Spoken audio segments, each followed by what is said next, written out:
Star Wars. Star Wars is an American epic space opera media franchise created by George Lucas, which began in 1977 with Star Wars, which would later become Episode 4, A New Hope, and quickly became a worldwide pop culture phenomenon.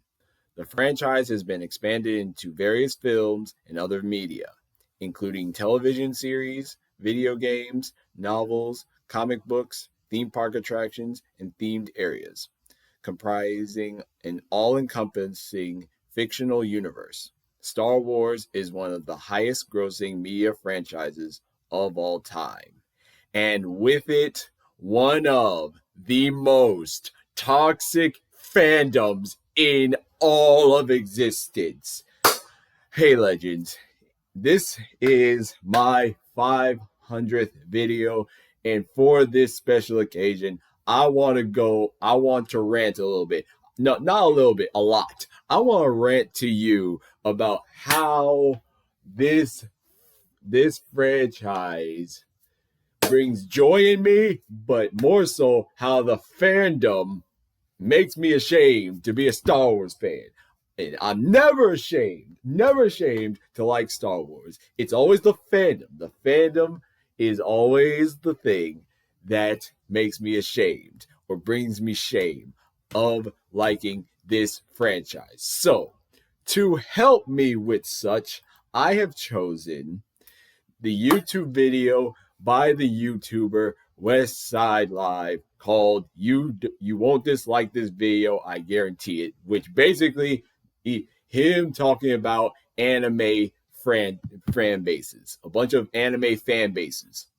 So, for each and every anime or fan base that he names in this video, I'm going to do my best to parallel it with a part of the Star Wars fan base that, in my mind, is exactly what he says. It's the parallel in Star Wars. Basically, I want to take as many fan bases as WesSideLive names in this video and show how Star Wars has all of them somewhere. So, without further ado, let's get into it. Please comment, like, subscribe, share this video. Hope you enjoy it. Based on how this is going to go, I wouldn't be surprised if this video gets popular. Let's get right into it. Naruto fans are the worst. Naruto, One Piece, and Dragon Ball are three of the worst fandoms of all time. Naruto is by far number one. By far. Head and above. I don't care what anybody says. Some of y'all were not here during the OG Naruto and Naruto Shippuden days when Naruto was coming out weekly manga-wise. Some of y'all were not here. Them niggas literally send the creator death threats because Naruto did not get with Sakura. A person, and gotta rest that person's soul, not trying to bash this person, but I'm just saying how crazy it gets the Naruto fan base got. When Itachi died, a person literally killed themselves because Itachi died. I don't know why, but there's just something attached to Naruto. A lot of people are just like kind of out there mental-wise. They're not all the way up there. Okay, so each time he brings up a fandom, and some of them I need to cut up into specific sections. But this whole thing for the Naruto fan base, I wanted him to speak all of it so I could get into it. And also, for anyone who don't know, Wes tends to curse throughout the course of this video. So, I'm just going to warn you ahead of time. So, the Naruto fan base being crazy. Anyone who has interacted with Star Wars fans online would likely tell you Star Wars fans are crazy. Okay? So, for those who have probably come into Star Wars in recent years because of likely Andor is probably what brought you here. Some of you, like anyone's come in with like since Mandalorian onwards, y'all weren't here during the insufferable time span, one of the most insufferable time spans in the Star Wars fan base. The year gap or 2-year gap between The Last Jedi and The Rise of Skywalker.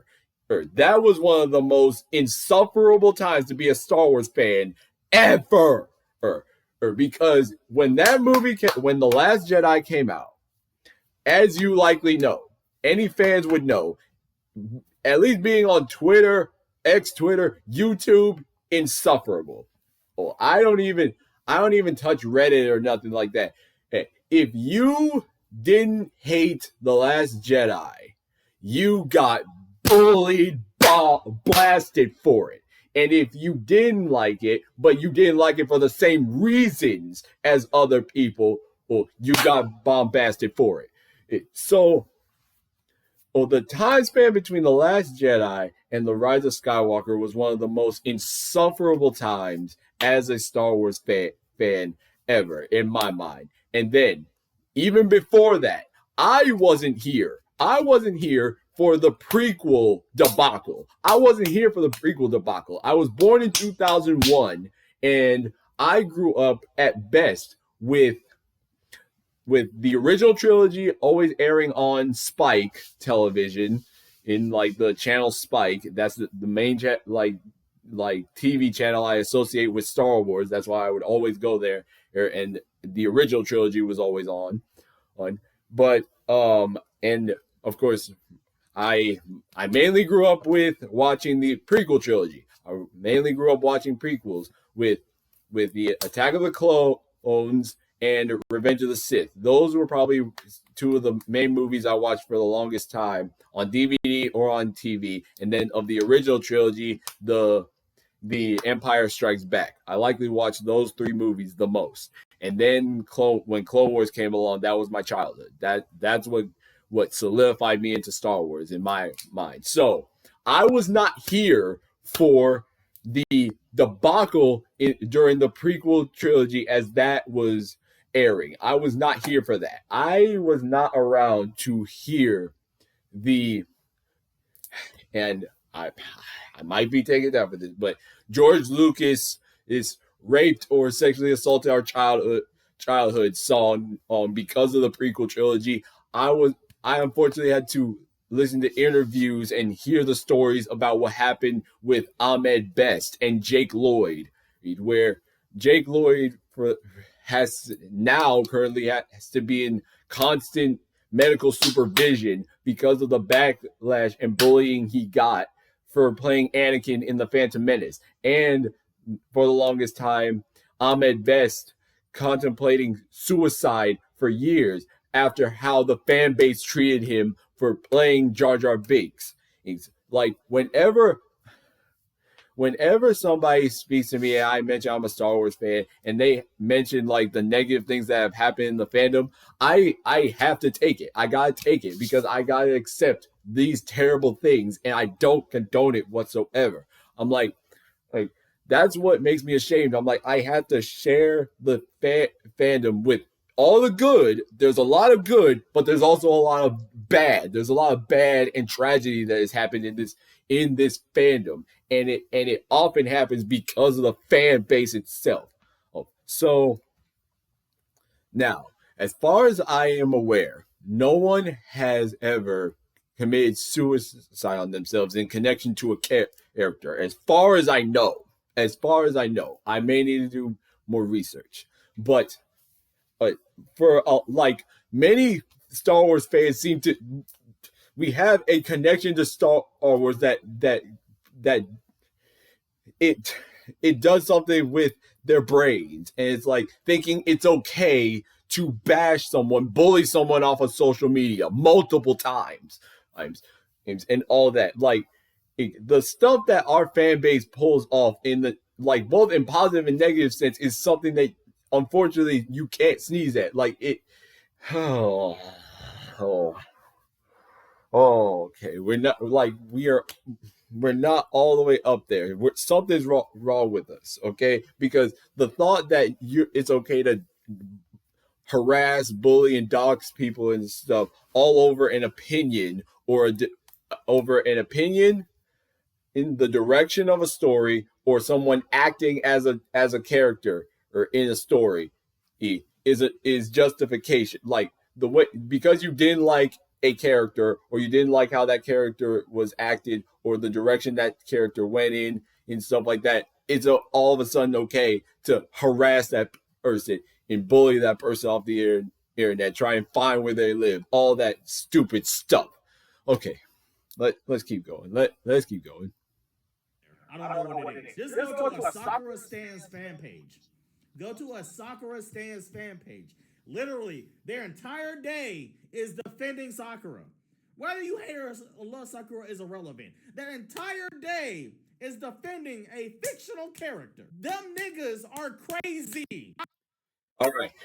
Okay. When it comes to fan pages, as far as I know, Facebook, Reddit, all that, they're fan pages for different things. And I would say like that. I'm certain there are at least fan pages probably for Rey Skywalker. Yes, I term her as Rey Skywalker, Rey Palpatine, whatever. Don't matter to me. Fan pages for Rey, fan pages for Finn, the sequel trilogy as a whole, all the fan pages for the Acolyte. I definitely know that exists on Facebook. So, and then the whole, then there's the whole fandom menace circle on the internet too. That whole circle, like people who will spend their day either defending certain characters and their actions or defending in real life people and people in the fandom for terrible things they've done, or people who will just spend their entire day bashing Star Wars just for the fun of it, just because the hold on, I gotta say it now, because the meme is absolutely true. Hold on, the meme is true. I'll show you in a minute. Like, I've never met a person who's not interested or doesn't like Star Wars, like who is not part of the fandom, doesn't consider themselves a fan in any way, who can say or do something worse than Star Wars fans. The comments say no one hates Star Wars more than Star Wars fans. That is absolutely true. I remember 2012 when King of Lightning and Forever World started that whole big beef. Some of y'all were there and some of y'all probably didn't work, but started that whole big beef that's still on YouTube, the anime wars over Naruto and One Piece. But it was mainly over Naruto. Over some stupid shit. Then there's the next one. This happened somewhat recently, last year.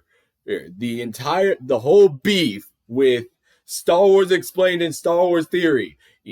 I still remember how so many people online, like, basically, for those who don't know, at least on YouTube, there's this subculture that view, or at least up until Andor season 2 came out, Star Wars Theory was seen as a mascot of one half of the Star Wars fandom, and Star Wars Explained was seen as the other half of the Star Wars online fandom. Like two conflicting parties. Like, and I need to find that one meme. I need to find the one meme, because when in Mandalorian season 3, I believe it was Mandalorian season 3. No. Season. It's either season. No, it is season 3. It is season 3. When they go through the whole Mandalorian debacle, or with the different sects, like the sections of the Mandalorians, and we get to the Children of the Watch versus Bo-Katan's section of it, and they mention the whole thing of like he doesn't have Mandalorian blood in a single Mandalorian blood in his veins and stuff, of talking about a true Mandalorian. that line, at least when applied to Star Wars, ticks me off because of how true it is. Because the sequel trilogy is the main way you will ever hear people use the term true Star Wars fan. Like, you're a true Star Wars fan if you like this. You're a true Star Wars fan if you don't like this. You're a true Star Wars fan if this. Like, that term got thrown around like 1-2 years ago so much. It was so stupid in my eyes. It was so stupid. Like, pretty much like it. You would think, like, at times the fandom is literally like the Jedi and the Sith, two opposite sides that seemingly can't get along, but they also must exist at the same time for some reason. And they at times we're like the Mandalorians, where we're broken up into multiple sections, broken up into multiple pieces, and we can't all fully agree on nothing. All right. Let me get to the next point. Oh.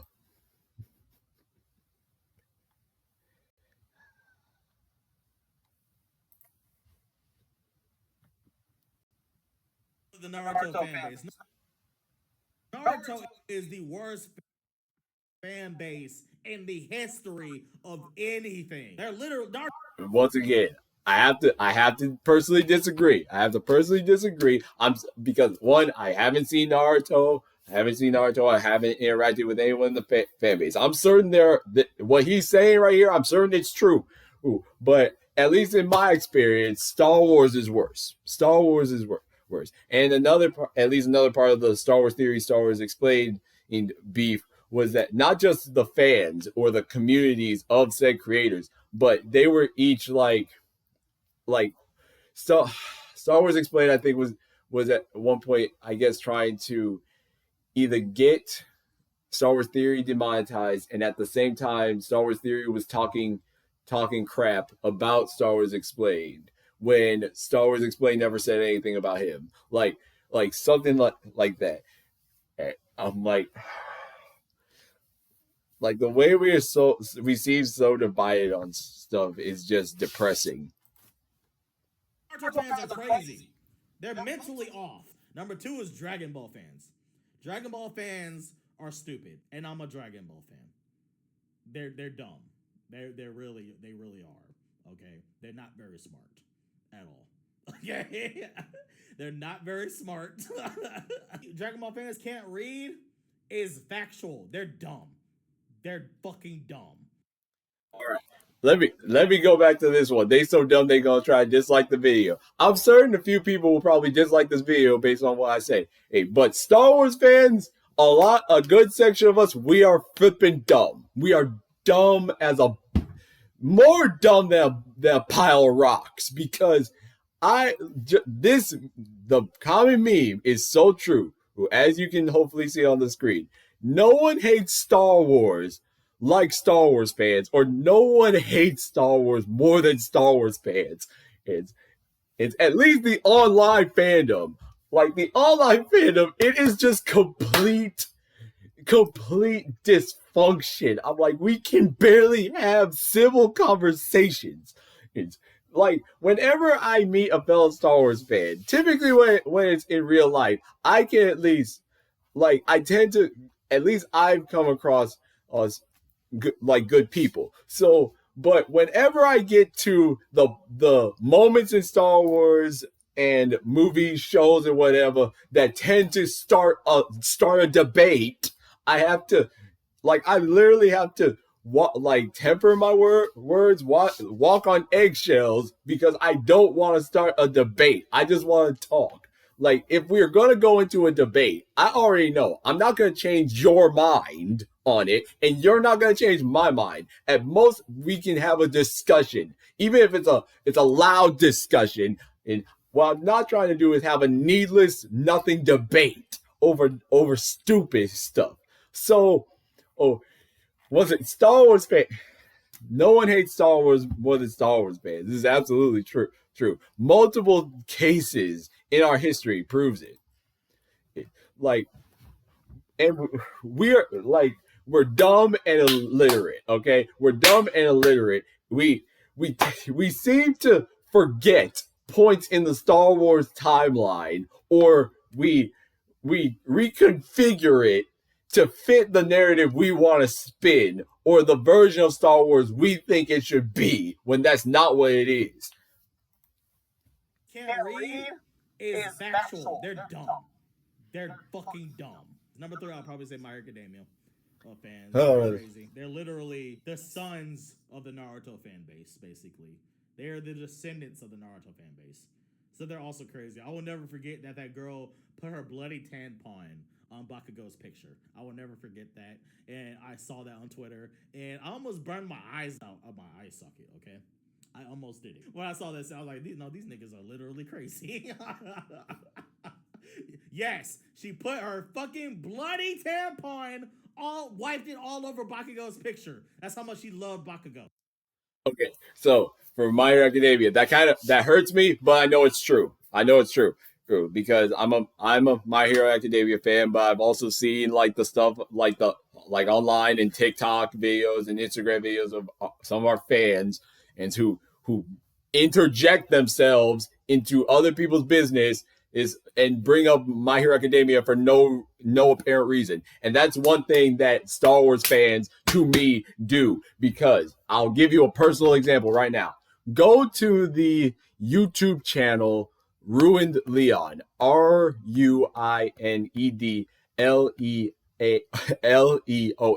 like all one word, Ruined Leon, and go to his videos for the past maybe 1-2 weeks, since the past 1-2 weeks. Go to each video and at least check the start of the video. If he started the video, or when he shows up, if he's in darkness or has a hood over his head, go down to the comments and look at how many Sith, like Dark Lord of the Sith and Star Wars comments are there, or just because of that, or saying like he's embracing the dark side. Me included. I include myself in this because I made those comments as well, because we insert our fandom into something that has nothing to do with us. It has nothing to do with us. We see somebody wearing just a hoodie, but it covers up their eyes or down to their nose. As long as we see basically that, we just immediately say Dark Lord of the Sith. We just insert our fandom into this for no other reason, just because. And like, it's funny at certain points, but other times it's needless and annoying. And the thing that adds to that is because the YouTuber Ruined Leon has openly stated he's not a Star Wars fan. Like, he's not a Star Wars fan. The only thing in Star Wars he has limited interest in is General Grievous. That's it. He's more of a Spider-Man superhero and Harry Potter fan. And he's a Denver Broncos fan. Those heathens. But anyway, it's like he stated he has no interest in Star Wars, and yet us Star Wars fans is just trying to insert our fandom on, like, just for fun on him for no reason. And once again, I admit, I add to that.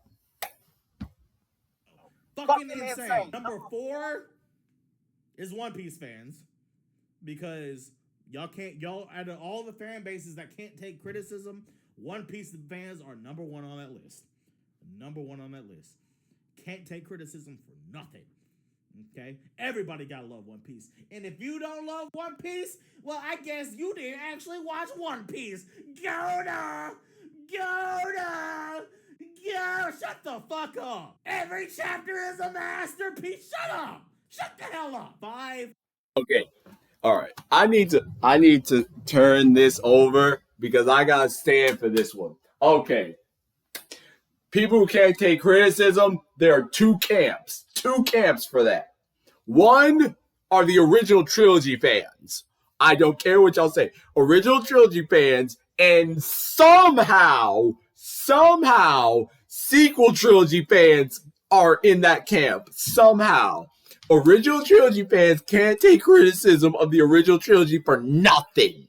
Because they were there from the start, they can't take no criticism of the original trilogy, especially when it comes to new people coming in. And if they watch anything else before the original trilogy, or watch the original trilogy and then watch like modern Star Wars and point out any faults or logic choices in the original trilogy fans can't take criticism. They can't seem to take criticism for nothing. And then somehow in that same camp, sequel trilogy fans can't seem to take criticism of their trilogy either. Somehow, despite having the trilogy that had no direction, or did a Warner Brothers DC changing its direction every 5 minutes. It's how can you not take criticism for a trilogy that had it either had no plan to begin with, or when it did have a plan, it threw it out the window at the slightest bit of criticism or backlash.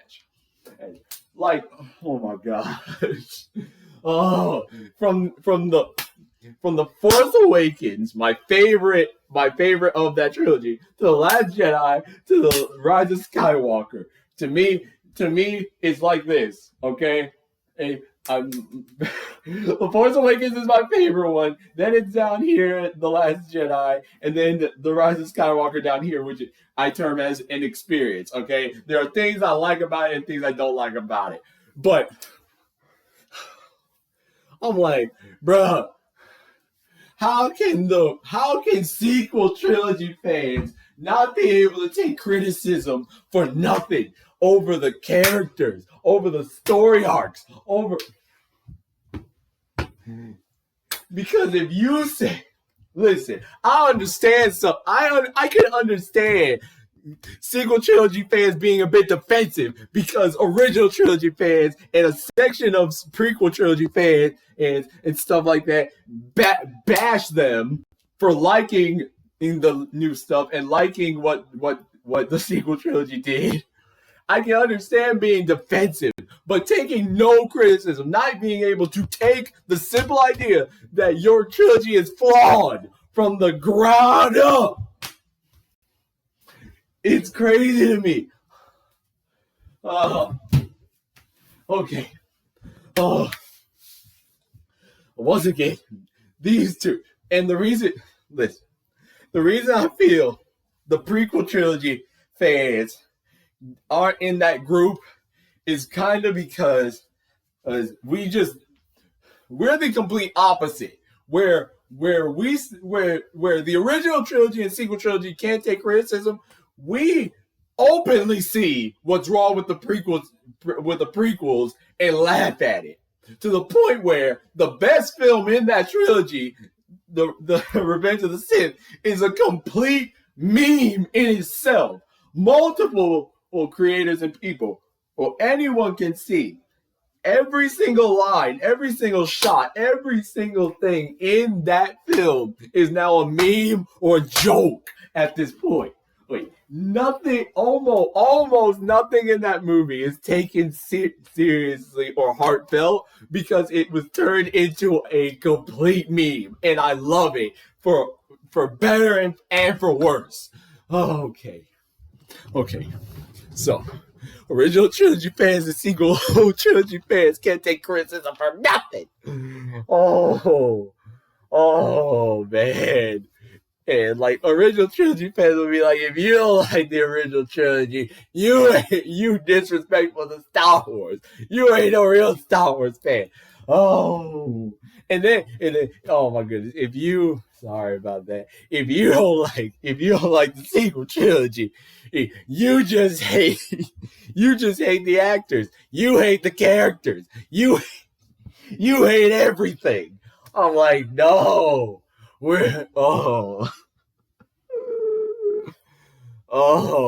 Like, for the original trilogy fans, I feel it comes from a slight sense of entitlement, and for sequel trilogy fans, it's a sense of of blind loyalty. Blind loyalty and needing to naturally have your guard up because you at least know that your trilogy is like the most hated part of the Star Wars fandom. Oh, next. Or Attack on Titan fans. Because Attack on Titan fans are the biggest dickheads I have ever seen in my life. Like, oh my gosh. They are some of the biggest dickheads ever. Attack on Titan is the only dickheads I see in the anime fan base that be like, fuck it, I'm gonna spoil to you everything possible. And these are the fanboys. The fanboys. The Attack on Titan. Okay. Attack on Titan. Okay. This one. Okay, the ones who are airheads or big jerks. Big jerks.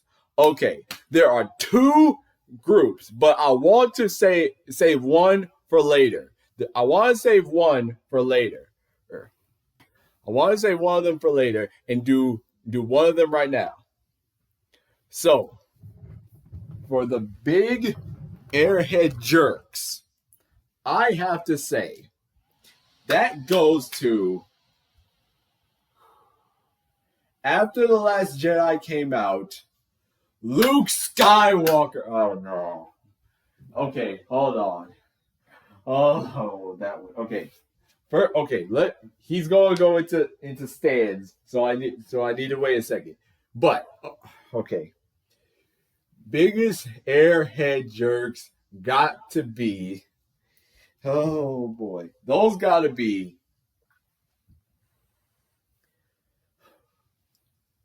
I want to go deeper into it later, but the basis of it is Legends fans. Legends fans. Star Wars Legends fans are some of the biggest airhead jerks in this fandom ever. Oh my gosh. Oh my goodness. They want to plaster it. Oh, they want to tear down canon to bring Legends up. Oh, okay. No. Okay. Okay, let me go into half of it. Legends fans will go on a tirade how great 8 Legends is. Oh, and they will want to slander anything and everything canon. Oh man. And they'll literally, and if you are interested in Legends or you're not interested in Legends, they'll just straight up just start spoiling or just telling a bunch of stuff about Legends. And it's mainly a problem when you're interested in Legends and you're getting into it. And they just openly, regardless of if you ask them to not tell them anything, or especially if it's a Legends book or something they're reading, they just openly spoil it. When you're trying to keep the surprise. Okay, now let me keep it like this. Okay, Wes next talks about the stands. Stands? Especially character stands? Mikasa stands, Sasha stands, Aaron stands. Oh my gosh, the Aaron stands. Y'all are the biggest dickheads I have ever seen in my life. Y'all are edgy douchebags. Luke Skywalker stands. Oh my gosh. When the Last Jedi came out, Luke Skywalker stands came out in droves. Y'all came out in droves. Oh, out here. Oh, okay. I get it. Okay, I get it. The Last Jedi changed Luke Skywalker. It changed him into the old master hermit who gave up on his past, gave up on everything he believed in, and then must have a new student harass him into making them their student and help them rekindle their flame for the passion of the Force and the light side. And look, I've seen this story before. Or key example, Surf's Up. I've seen this example with Surf's Up with Cody and Big Z. I understand it. And because I've seen the original trilogy multiple times, I'm fine with Luke being the way he is in the sequel trilogy. I'm fine with it. I'm fine with it. And just because I say that, I start getting bombasted by Luke Skywalker fans. I understand. Once again, and the Legends fanboys and fangirls interlock with this one. They interlock with that one because they jump straight to Legends with how he is depicted in Legends continuity. And bring that as a big giant wrecking ball down on Disney canon Luke. Oh man, y'all edgy douchebags, like y'all made it insufferable to speak on canon Luke's character. I understand he was. Especially for original trilogy fans. For many, he was your hero, your idol, your father figure, or your big brother figure, your parallel. You grew up with him, and maybe you went through similar challenges, or what you felt is similar challenges to him in the original trilogy. I can understand that, and how The Last Jedi took it. How in many people's eyes it spat in your face. Fine, I can understand that. My problem is when you take that and anyone who is cool with it or supports it, stuff like that, you go out of your way to ruin their day, ruin their enjoyment of the franchise. Because they have a different opinion than you. Okay. Luke Skywalker, again, before The Last Jedi came out, Luke Skywalker fans were completely fine. Then The Last Jedi came out and everything fell apart. Everything fell apart for him. Holy. I don't care about your little fucking ships. Somebody said if you shipped and this was like a big tweet, like this was several tweets. But they said if you ship Eren and Historia, you're homophobic. That was a legitimate, like, popular tweet. And people were agreeing with them. If you ship Eren and Historia, you're homophobic. Attack on Titan fan base is filled with a bunch of dickheads. Is homophobic apparently because there was a little moment with her and Ymir. Yeah, there was like a moment with them. Like there was obviously like a lesbian moment, right? And they're like, no, you're homophobic. Okay. Before I get into that, okay. There is shipping in Star Wars in the fan base. Like there's shipping in it. It's just not as rampant in my eyes. Now, no, let me explain. Other franchises I would say have it more than Star Wars, but those who do ship in Star Wars be some of the loudest people. So,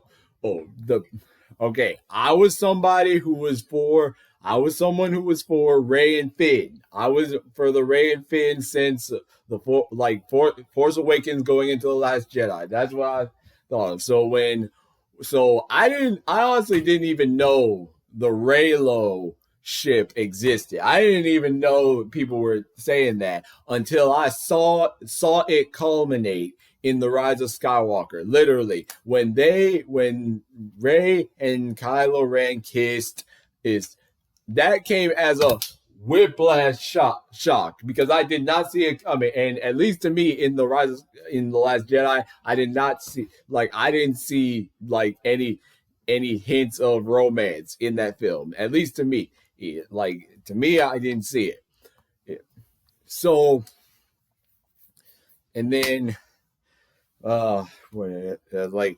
like other types of shipping, it's like it was like before that. It's like there have been moments of shipping, I guess, but it's never gotten out of hand. Unless you want to talk about the Padme and Anakin relationship, and at least to me. At least to me, that's a weird one. To me, that's a weird one, mainly because I guess a majority of it has to do with the actors involved. Just because of how Natalie Portman looks, like she was a young adult, or a teenager or something when she played Padme in Phantom Menace, and Jake Lloyd was a kid. So to me, like my brain connects it to Anakin basically being a kid, and Padme being a teenager or young adult, and then falling in love with someone you literally saw as a child, literally met as a child. I'm sorry. To me, that relationship just always felt off.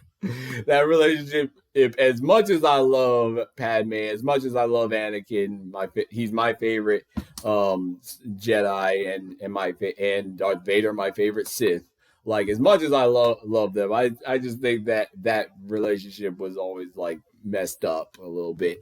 And then the tweet accusations. Okay, this has to mainly do with the sequel trilogy and modern modern Disney Star Wars shows, like especially for example the Acolyte. As the Acolyte was going on, like many people saying, if you don't like the Acolyte, you're racist. If you don't like the Acolyte, you're homophobic. If you don't like the Acolyte, you're a bigot. If you don't like the Acolyte, you're sexist. Like there was a bunch of tweets and posts about that, and I'm like, are there people like that? Yes, I can see people like that, because I'm not dumb. I'm not dumb and blind, okay? Because there are people who hated. There are a section of people who hated the Acolyte and stuff. The Acolyte, certain aspects of Obi-Wan Kenobi, certain aspects of the Mandalorian, and all that, just because of the actors involved. Just because of the actors involved, they hated it. There are people like that, but there are also people who don't like the characters, or the way they were written, or how their character or arcs, or the way their story was written and stuff like that. Like there are people with genuine criticisms or genuine reason not to like them. So just because somebody doesn't like it doesn't make them prejudiced. And then like Rise of Skywalker, if you or the sequel trilogy, if you don't like Rey, you're sexist. If you don't like John Boyega, you're racist, despite the fact that he did receive some racist backlash and comments and stuff, which is partially why Lucasfilm and Disney wanted to course correct when it came to Moses Ingram in Obi-Wan Kenobi.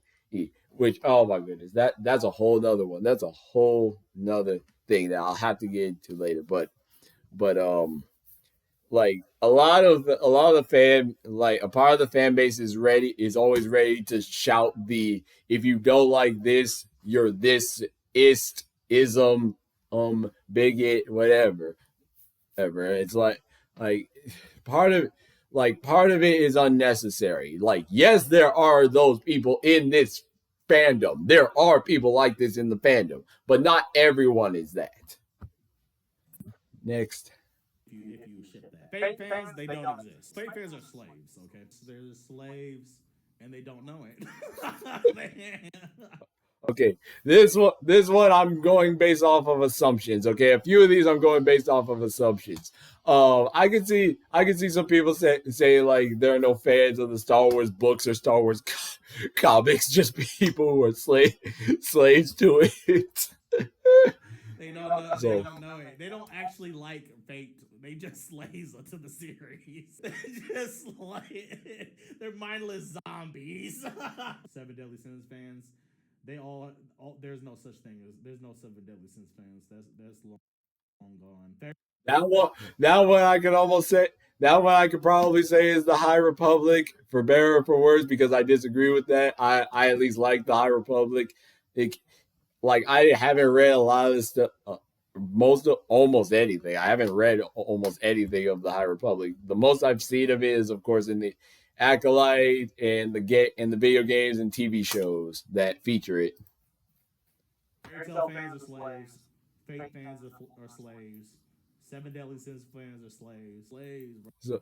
So for the slaves, I got like I can see people putting in that label under the novel book readers, comic readers, High Republic fans, and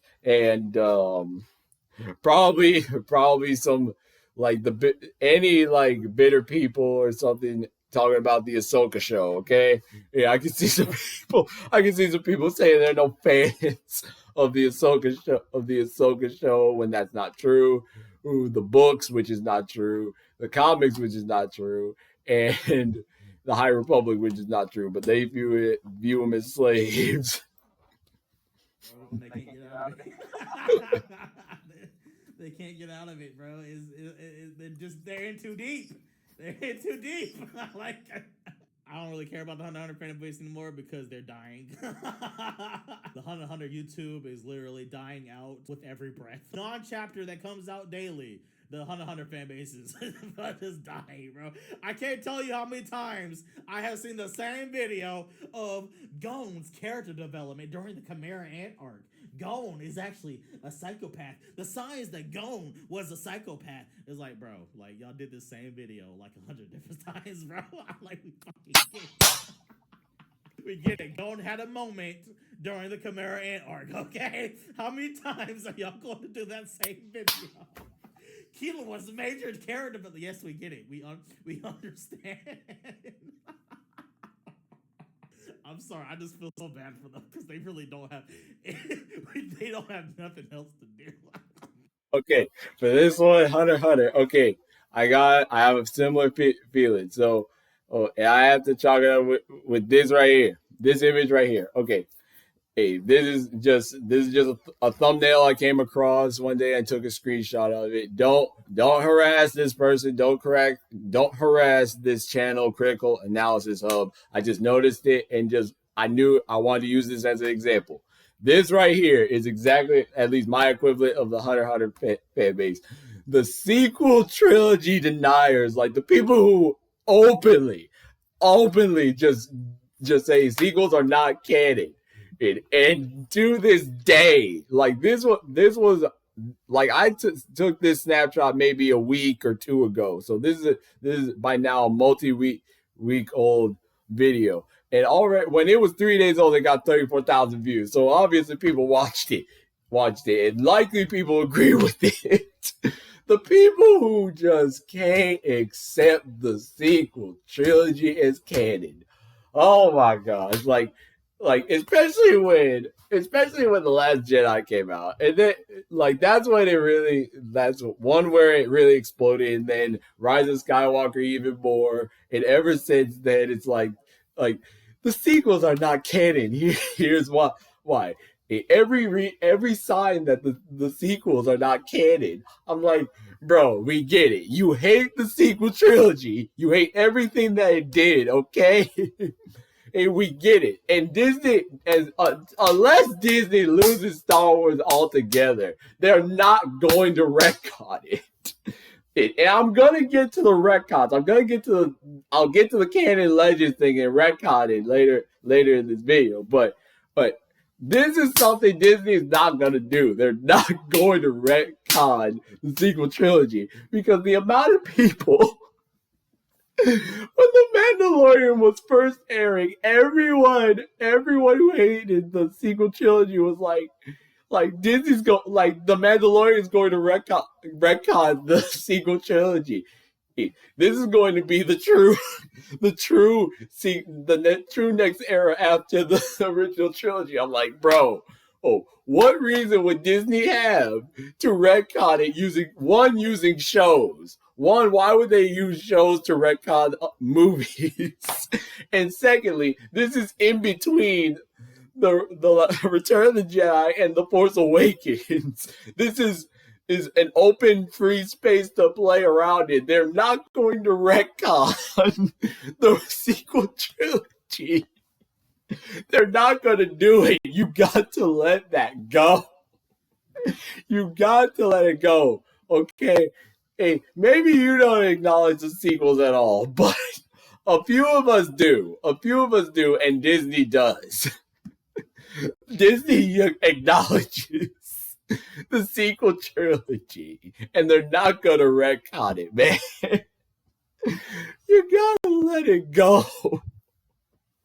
Like, I've seen this I have at least seen the thumbnails so many times about the sequels aren't canon, how Disney's gonna retcon it, how like the sequels are not real. Like, I get it. We get it, man. But obviously there's still a bunch of people who truly believe in it. Oh man. Oh, I'm like it. And that's another thing. The people who make those videos to this day, I'm like, you don't have anything else to do. Like, it's been 5 years or so. It's been close to or up to 5 years since The Rise of Skywalker came out. Like you still beating this same horse to this day. What else do you have to do? All the signs that Gon was really a psychopath. I did that every time I see that video, bro.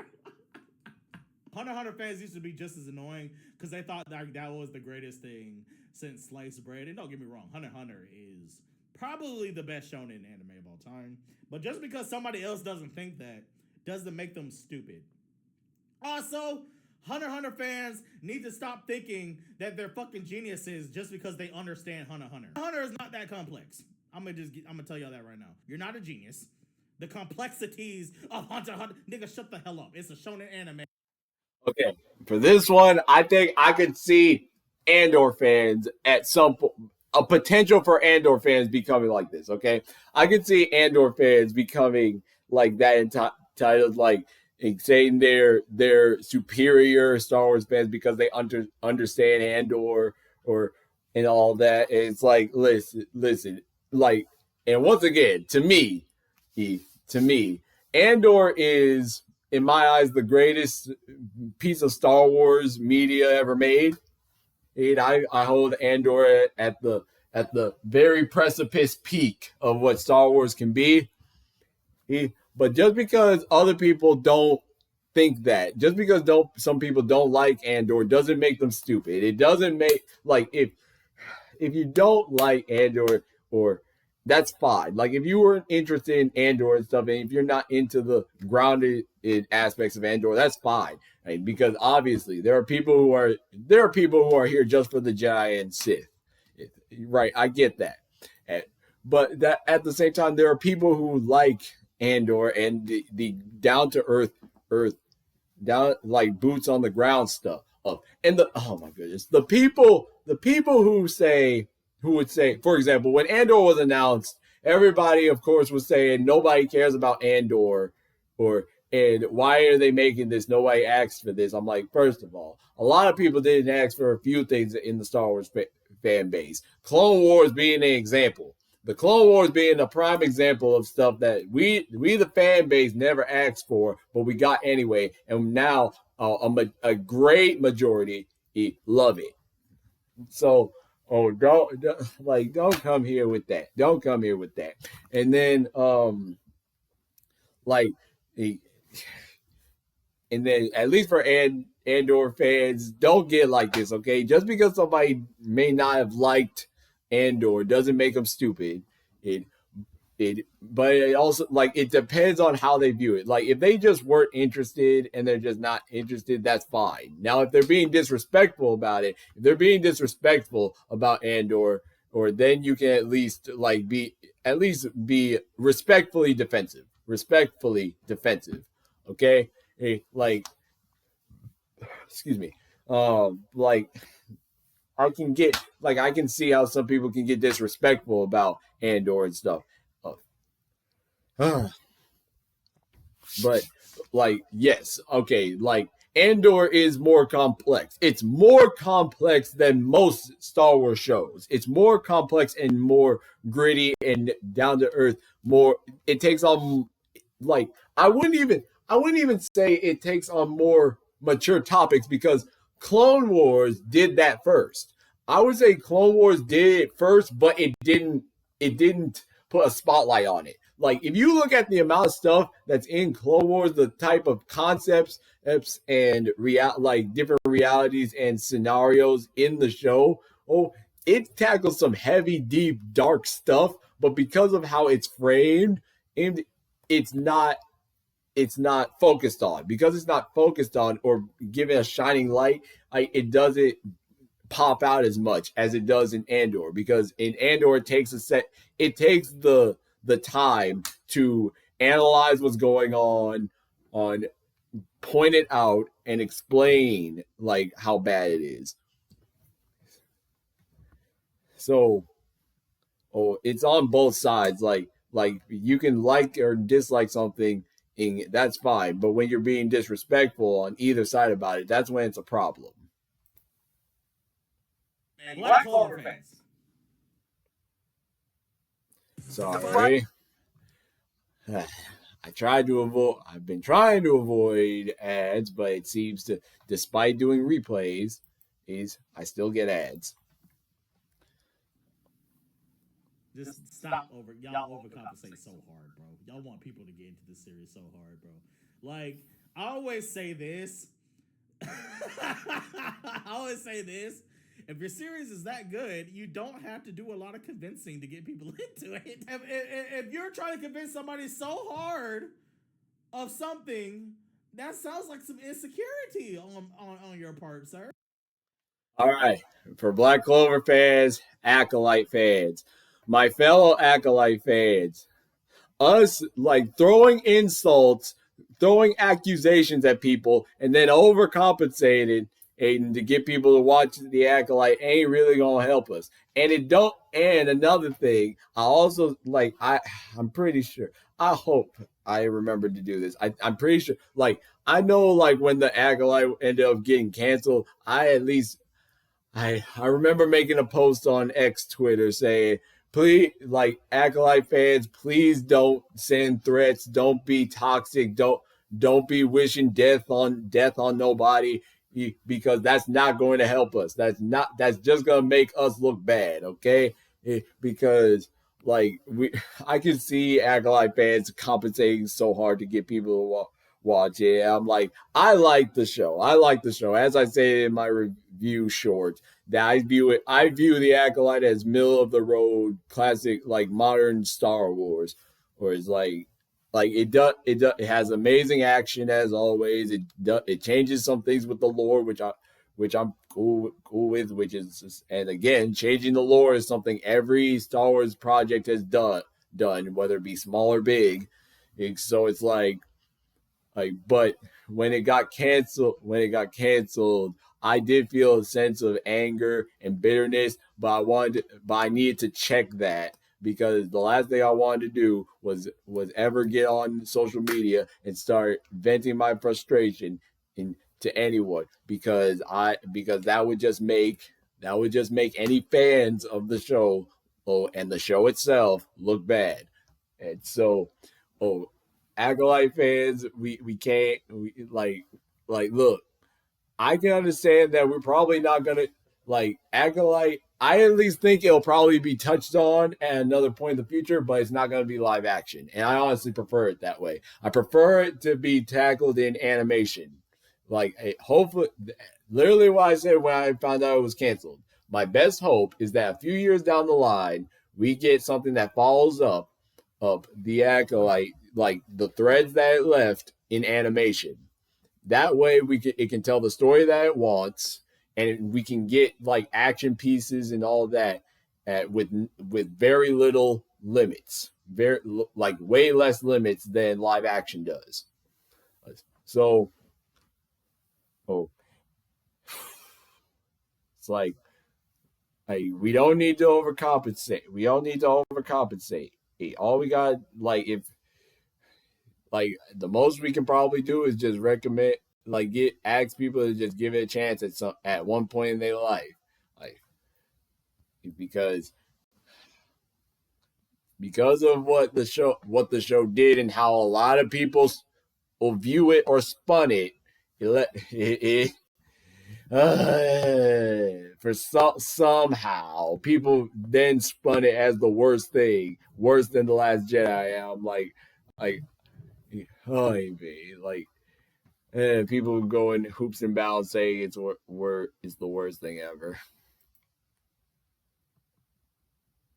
If you don't like Black Clover, if you don't like Black Clover, you don't understand why I originally watched Black Clover. What the fuck is there to understand about Black Clover?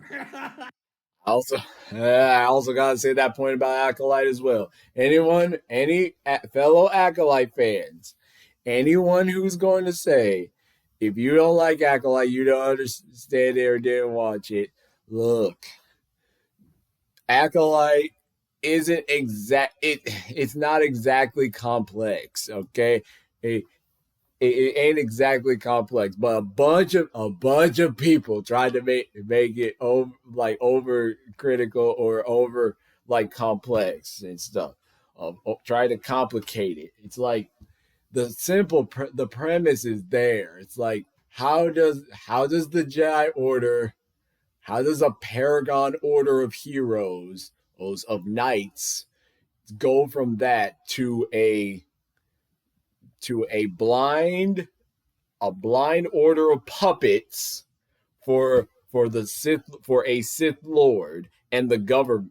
How did they get so closely tied to the government to the point where they serve as generals, pacifists serving as generals in a war, and have to follow orders by the planetary local government? How do you take an independent pacifist order and transition them into a puppeteer, into a puppeted order of warriors, knights, and warmongers, almost like peacekeepers for the government? Like, how do you get them from one extreme to another? And that's what the Acolyte was trying to start, like, was trying to show how it started. And so many people got mad about that when there were multiple points of the Clone Wars. There were multiple points the Clone Wars set itself to explain. One big one being Anakin's turn to the dark side being more understandable and clear. The other thing is showing how blind the Jedi Order was. The Clone Wars did this years before Acolyte, but all of a sudden, when Acolyte does it in a very, very, very direct way, it's a problem. Bleach Fans. I really didn't have a problem with y'all, but let's just say when they announced Bleach coming back, y'all lost y'all's damn mind. Yeah. I thought y'all was a humble group, but y'all are not a humble group as I thought y'all were. It's just Bleach wasn't here anymore, so y'all got quiet. But when Bleach was announced to come back, oh my gosh, all the hypocrites, all the contradictions, all the dickheads, all the people trying to prove shit came out the woodwork that day. Really got out of hand with their takes. Okay, they got out of hand. They were so quiet, and they stayed in their little zone. And then they came out of their zone. It's like, Bleach is this, Bleach is that. Fuck Naruto. Bleach is great. Bleach is it's like, Bleach is so great. Why can't you stay in your lane and talk good about Bleach? Why you gotta get in other people's lanes and try to trash other series to try to keep your series relevant? Some people. Okay, I got that section. I gotta attribute to all Star Wars fans to an extent. I gotta attribute all Star Wars fans in the fandom to an extent because, uh, like, okay, maybe like I could see people like a very very outsider perspective viewing Star Wars fans. If you've never interacted with us, maybe calling us a humble group, but we are not humble whatsoever. We are not humble whatsoever. It's like, uh, it's like, for example, right now, when it comes to movies, I would say movie fans, like we're quiet just because we haven't had a movie in it come to the big screen in like a new release movie in about 3, 4, 5 years.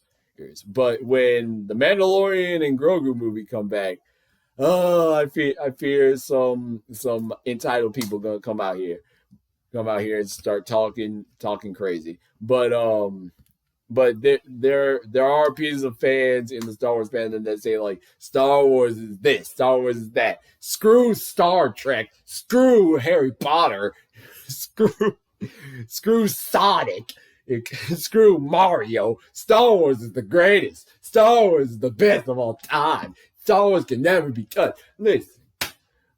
Listen. I'm a Star Wars boy, but like, can't we just talk good about Star Wars, both outside and inside our community, okay? I understand we need to address the problems. We need to address the problems and the black sheep, the red flags and the black cards, or like all the warning cards, all the signs and stuff. We need to address them in our community. But can we talk good about it, both outside and inside the dome? Outside the fences and inside the fences. Can we do that? Can we do that, please? Like, ever, please? I mean, okay, like, okay.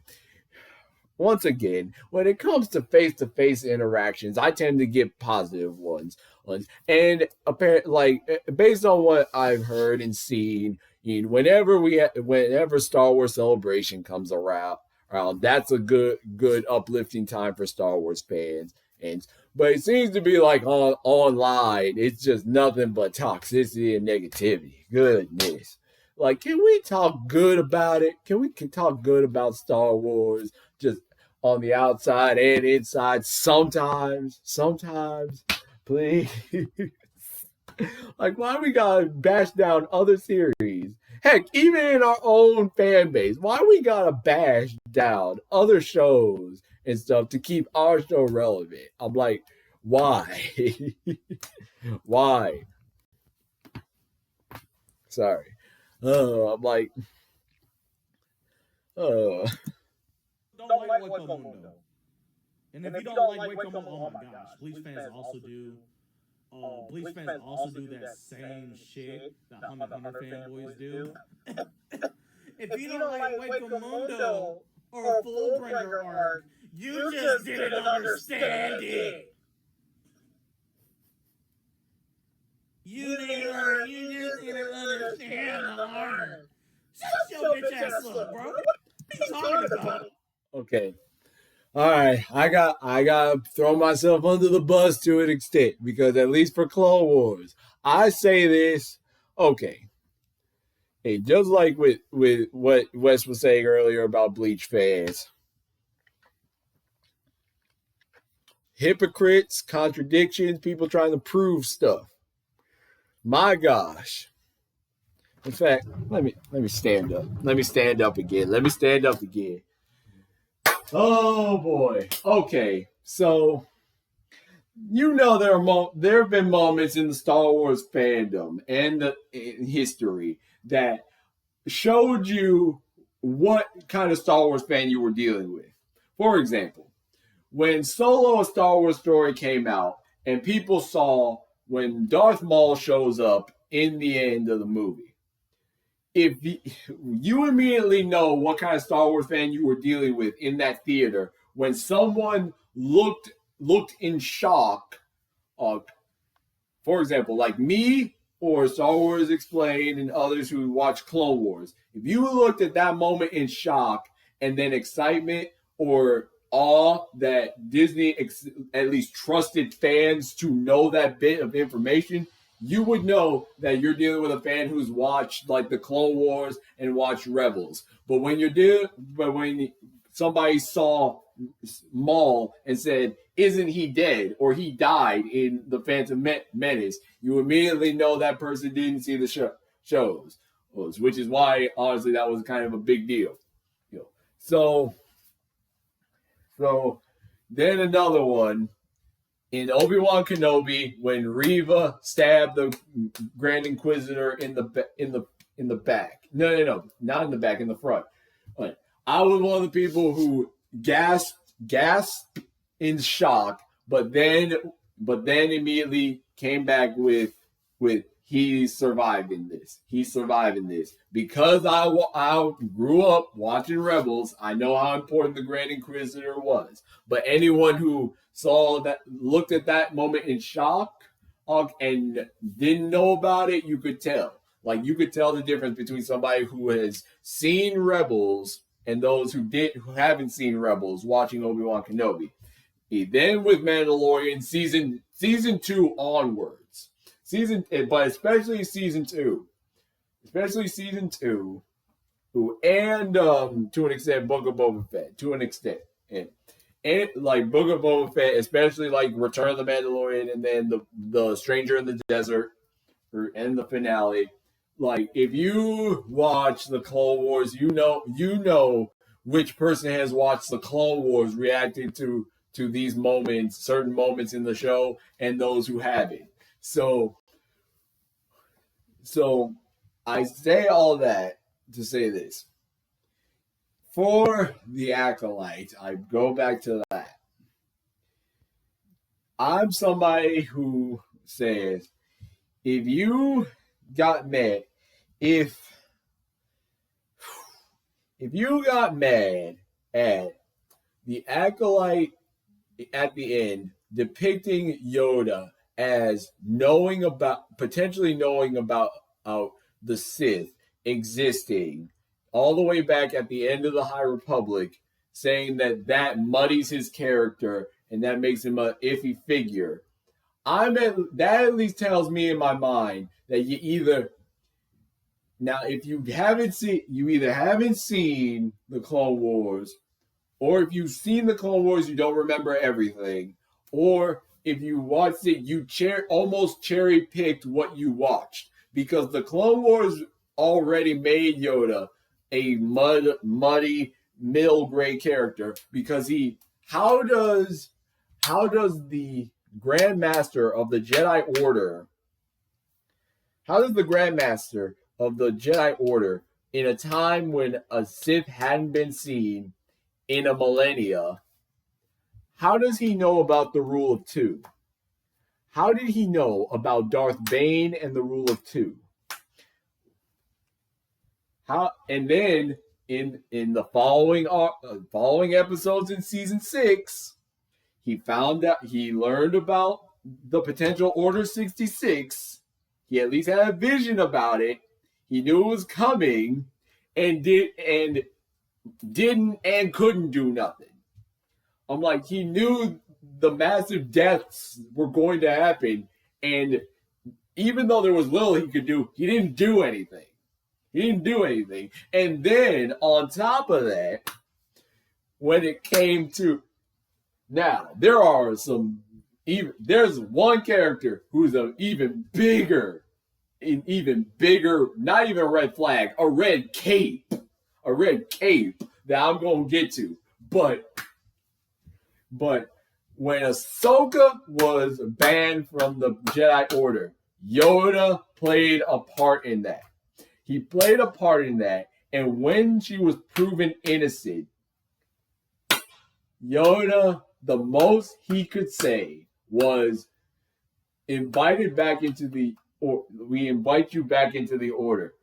He didn't even apologize. The only one in that room who apologized to Ahsoka was Plo Koon, and I am so happy he was the one person who apologized.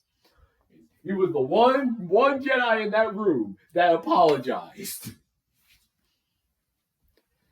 Okay, so Clone Wars went so far to already say Yoda was an iffy character, and then if you don't like that, there's the book what is it called? Lost Padawan oh man, darn it. I forget what it is. Okay. I gotta do the general explanation. This book has it where Asajj Ventress dies. She dies, but then in Tales of the Underworld and Bad Batch bring her back to life. But the whole reason she was killed in the first place, she was killed by Count Dooku because her and Quinlan Vos were sent on an assassination mission from the Jedi Council to kill Count Dooku. That's how low their standards became. The Jedi lost their way so much, they assigned Asajj Ventress and a previous assassin and one of their Jedi, Quinlan Vos, who is skilled in tracking and stealth, to perform an assassination attempt on Count Dooku. Whether he's a Sith, granted, he was a previous Jedi and a Sith, and he's a Sith at this point. Y'all, the Council of Jedi should not be doing this. Y'all shouldn't be doing this. That's something the Sith Empire or the Sith would do. You don't,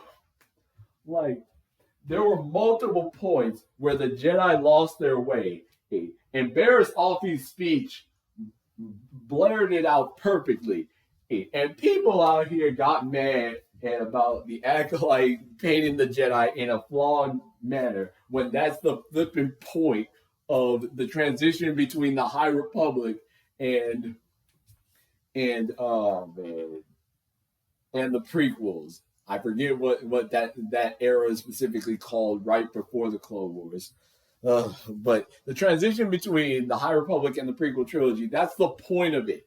To show how the Jedi lost their way going from independent paragons to military-bound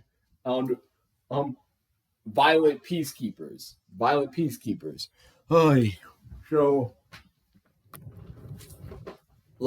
So at least to me, the Acolyte exposed either a lot of people who are speaking in bad faith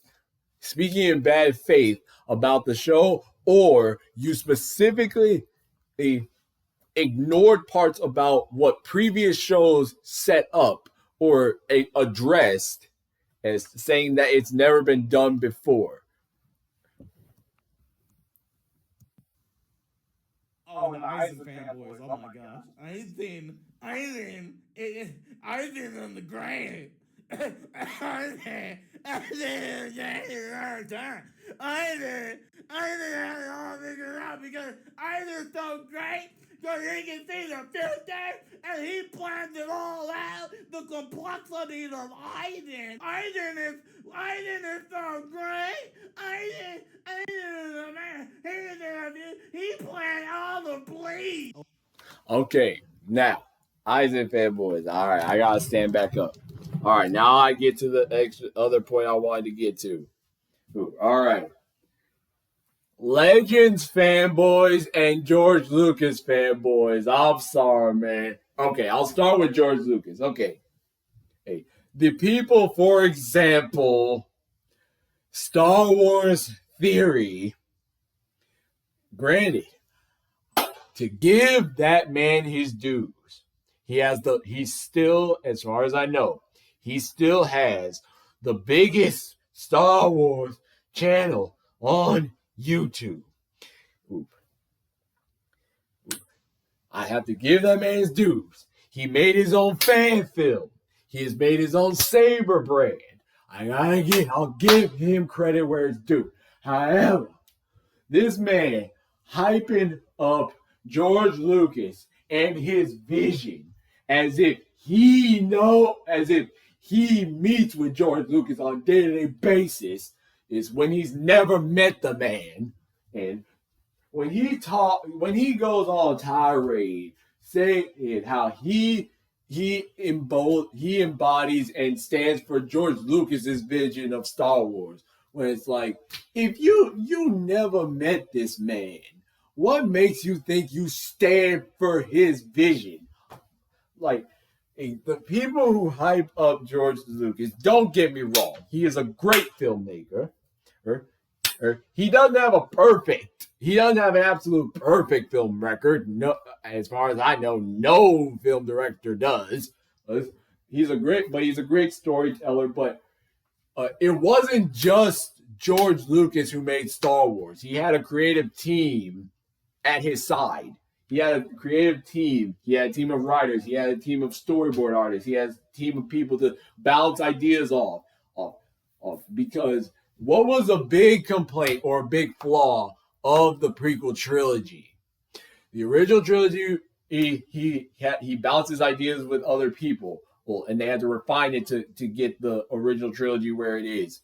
The prequel trilogy is what happens when when George Lucas was allowed to do whatever he wanted, solely his ideas, is only so he gets to have his way or the highway. The prequels were an example of what happens when he had absolute power.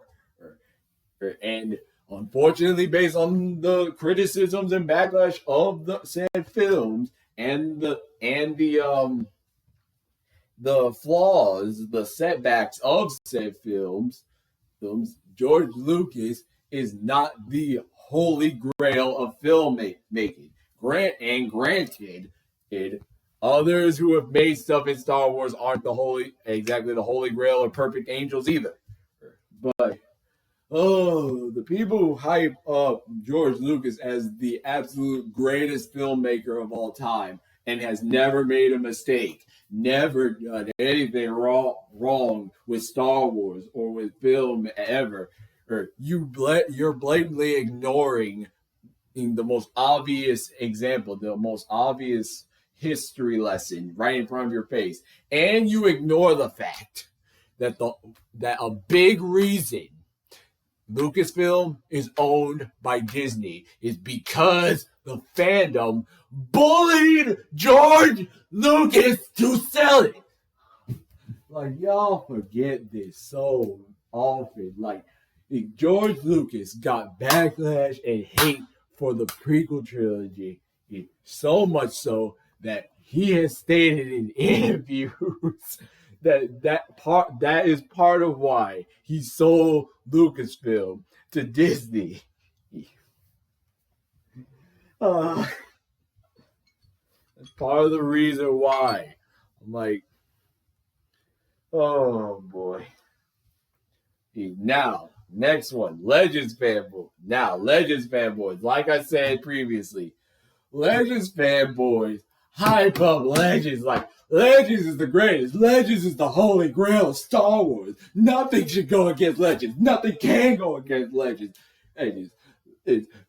Oh my goodness. Or any show, any movie does something different. That didn't happen in Legends, and Legends is this and this and this and this. Canon is a different interpretation of the lore, and you should know that.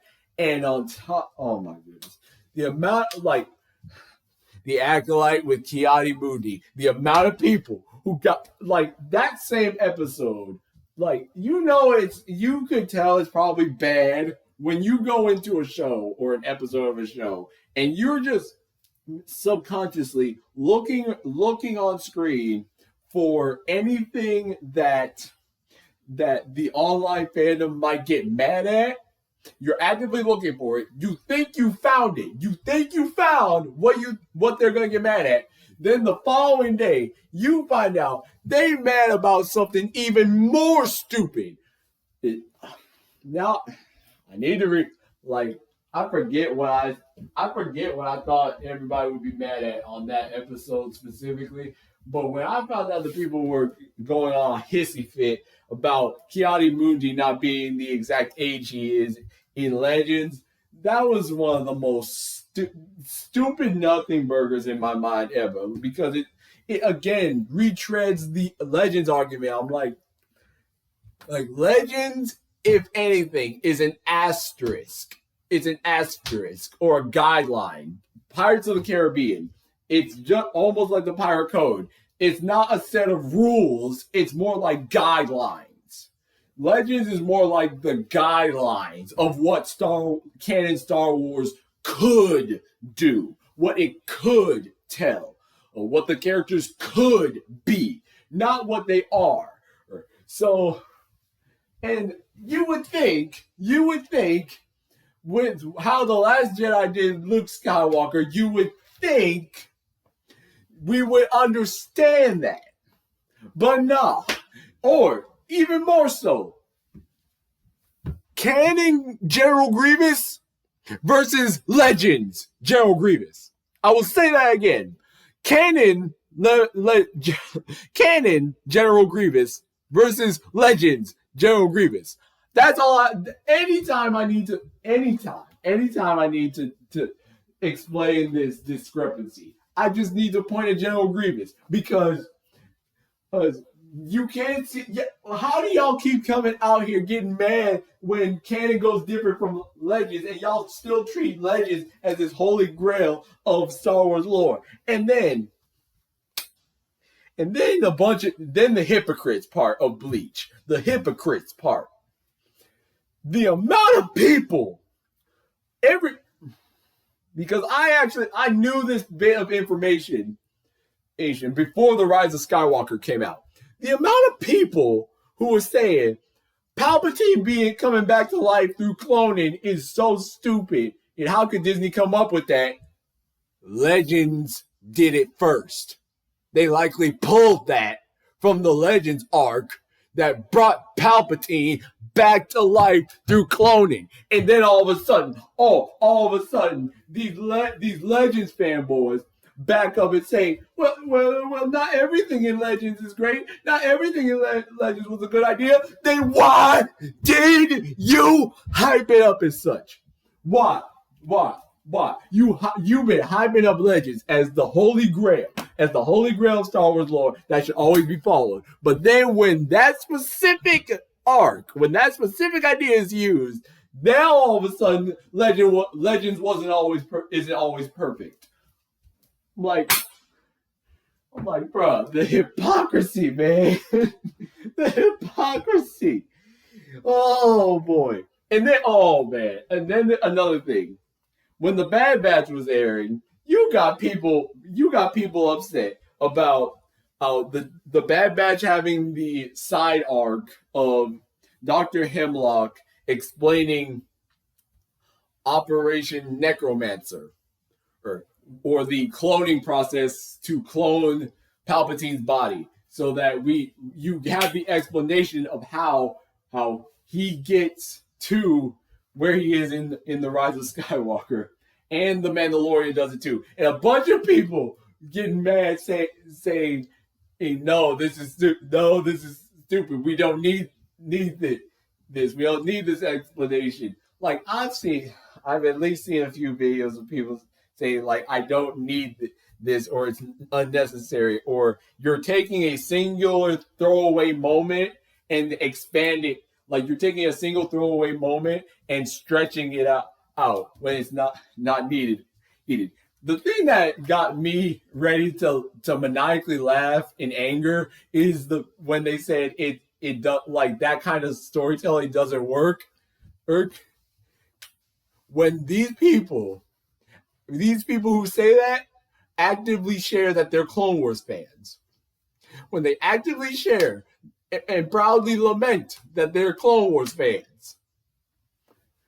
I'm like, bruh, the biggest one of the greatest pieces of Star Wars media of all time was based off of a throwaway line in A New Hope. Based on a throwaway line in A New Hope, or two throwaway lines. I'm like, what do you mean? Like, we've done this before. How is it wrong to do it again?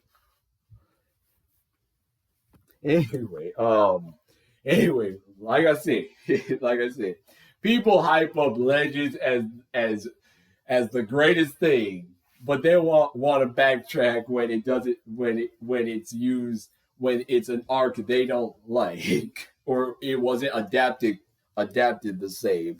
And then you have and like I said, the George Lucas fanboys who hype up George Lucas as this sole great creator who's done nothing wrong ever. And all you have to do is point at certain moments in Star Wars history in real life and in the movies, and they all of a sudden goes quiet. They all of a sudden go quiet. All right. Yoruichi Stans are top tier. That's the only light on the end of the tunnel for Bleach, okay? Okay. Hey, so Yoruichi Stan parallel Darth Vader stands. Darth Vader stands and droid R2D2 C3PO stands. Like most of the droid stands and Darth Vader stands, they are the shining light at the end of the tunnel of to me the Star Wars fandom. Okay, hey, the fans of Darth Vader, like Darth Vader, R2D2, C3PO, most of the companion droids, like those are the shining light. There's no fans only on the Franxx, only people who are delusional. They only watch it for 02, exactly. Okay, so for this one, I may be wrong about this if I'm wrong. And like I said, if I'm wrong about anything I've said, please call me out in the comments down below. Let me know. No, if I miss anything, and if I maybe mischaracterized anybody, but okay, no fans of Darling and Franxx, only those who are delusional or there for something else. Okay, I would put that under I need to watch this show in its entirety, but I would probably say Star Wars Resistance. They're only there for BB-8. Like they're only like Star Wars Resistance. They're only there for BB-8. So take of that what you will. Pokemon Fans. And I noticed right here, I'm honestly happy Wes didn't speak on Star Wars fans, so it gives me the opening to do this whole tirade, because this one commenter said that. Okay, Pokemon fans. Okay, this is gonna be a big one. Bro, Pokemon fans, bro. Your childhood is over. Your childhood is over. Let it go. Let it fucking go, man. Let it go, fam. Let it go. It's time to grow up. Grow up. They're like Ash. Pokemon fans are literally Ash. They will not grow up. It's time to let Pokemon go. Okay, I'm gonna stop it right there, and then I'll let him continue. All Star Wars fans, this is a PSA to Star Wars fans as a whole. We need to let the old guard of Star Wars go. We need to let it go. And I know a bunch of y'all have seen at least one of the thumbnails of the video saying Star Wars will not grow up, or Star Wars fans won't grow up. I'm like, we need to let Star Wars grow. We need to let it grow past the Skywalker saga. We need to let Star Wars grow, man. We are so... And I'm speaking as a Clone Wars Dave Filoni fan. I'm talking as a Dave Filoni fan. And we need to grow up.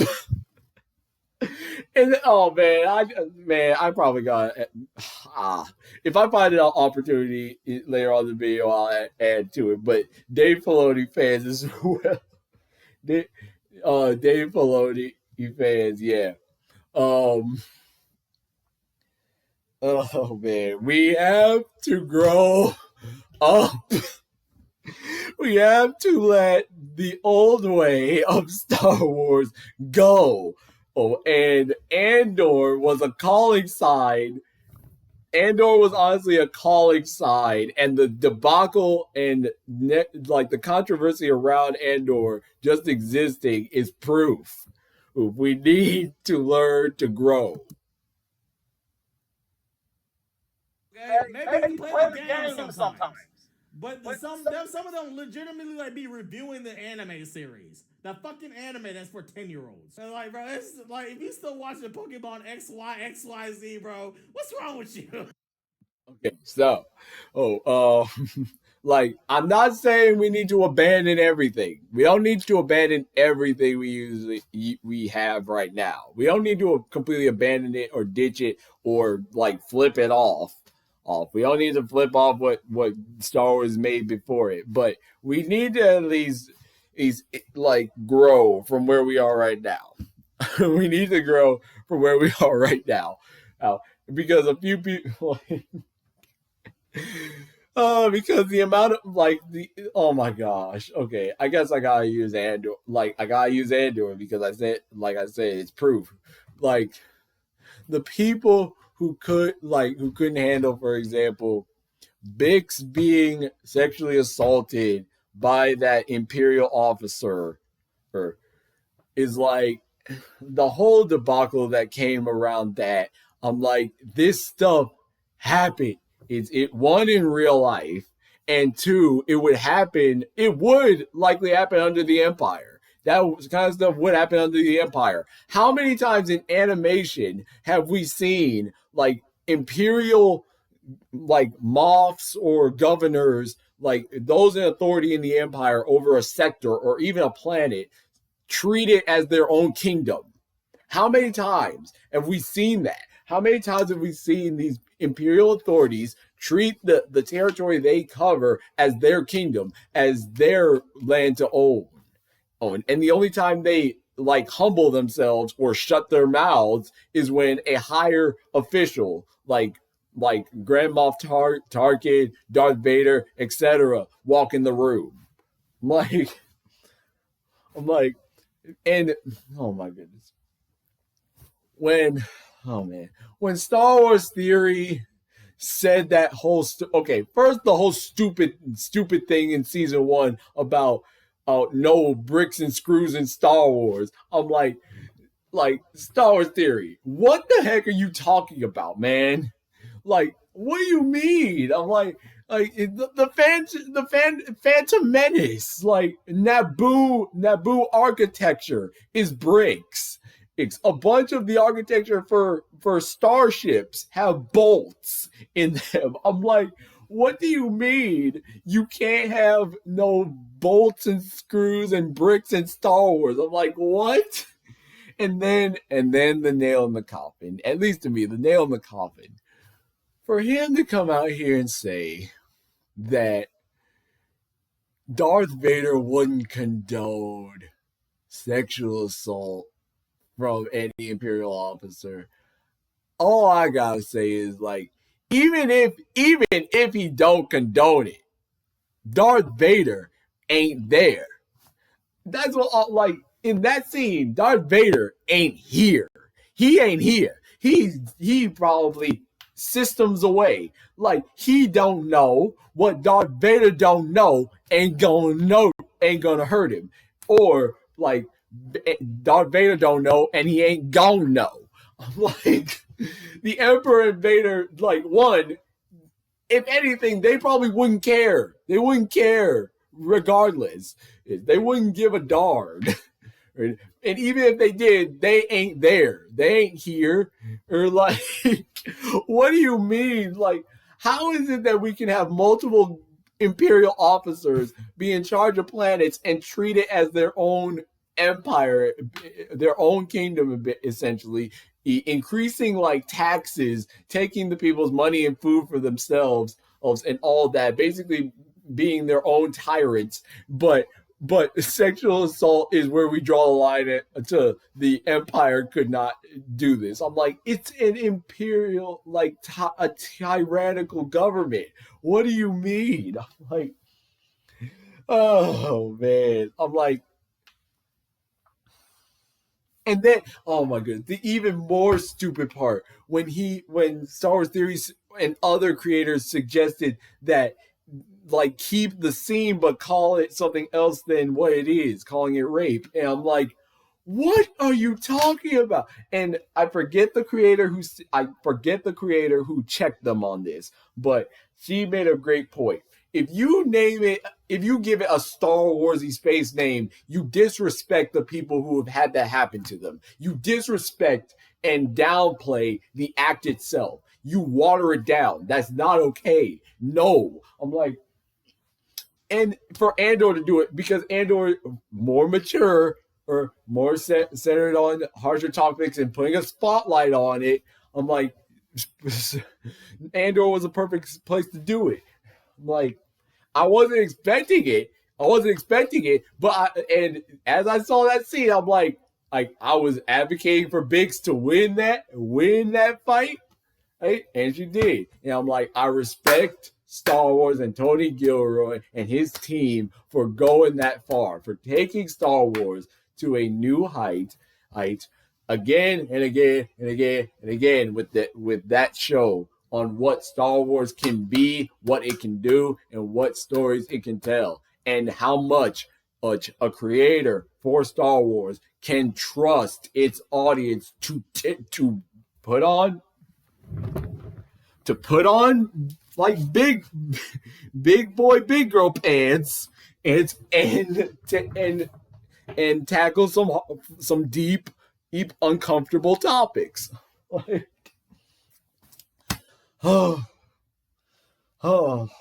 Andor was honestly a calling side. Like we need to grow. We don't need to abandon the past, but we gotta grow. We need to grow up. Okay, and then the part he said about watching the show that's for 10-year-olds. I can see that. Like, but like, okay, like people reviewing, for example, like if you want to watch the shows, that's your prerogative. But if you're reviewing stuff like Young Jedi Adventures Deeply and stuff, or maybe Star Wars Visions season 3 when it comes out. I mean, I think that one's worth looking at and stuff. But like when you're looking at the kids series and trying to examine something super deep into it, you may be looking in the wrong spot. High School DxD fans, horny ass niggas, bro. Because that show is trash. It has no substance but horniness. Okay, I'm gonna get some flack for this one. I'm gonna get some flack for what I'm about to say. All right, Ayla Secura fans, okay?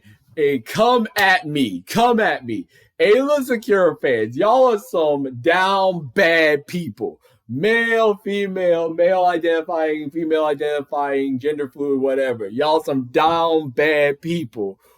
Because Ayla Secura ain't got barely any character. She ain't got barely any character outside of, like, if you know the books, reference books, comics, stuff like that. In the movies and shows, she got basically nothing. So if you out here thirsting for Ayla Secura, like, y'all down bad for a character, at least in TV shows and movies, to have nothing but a body, okay?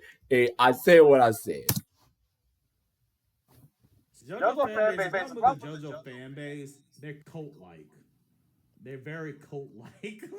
That's also kind of like the reason why, like, part skipping is like such a bad thing, because it's like a cult-like mindset. If I did it like this, if I watched it like this, you have to watch it like this. It has nothing to do with actually experiencing the anime. It has everything to being a very cult-like. You have to experience it like this. You have to like this. You have to appreciate Iraqi like this. I think. Okay, this one, oh man, absolutely. Let me stand up for this one. All right. Part skipping and cult-like mindset. Whole Star Wars fandom, a great majority of the Star Wars fandom, in two different areas. Okay, the shows and the movies. Like, the shows and the movies, pretty much. If you, like, with the movies, you could start a whole debate. I've had debates with associates and friends and stuff, both in person and online, right, over where somebody should start when wanting to get into Star Wars. Like with the movies, I said like it depends. Like to me, it's like you could do it in release order, starting with A New Hope. You could start in chronological order, which previously was Phantom Menace, but now I would say that's the Acolyte, right? And then if you want to start, then on another level, I would say, if you want to just have basically something that stands on its own, stands completely on its own, and gives you an idea of the world. Skeleton Crew to me is one of the best entries into the best entry points into the Star Wars universe. That's one of the best entries at a very base level. Well, since it's exactly Goonies in Star Wars Goonies. If you that's a great entry point to me into the Star Wars universe for somebody who doesn't want to get super bogged down by lore immediately.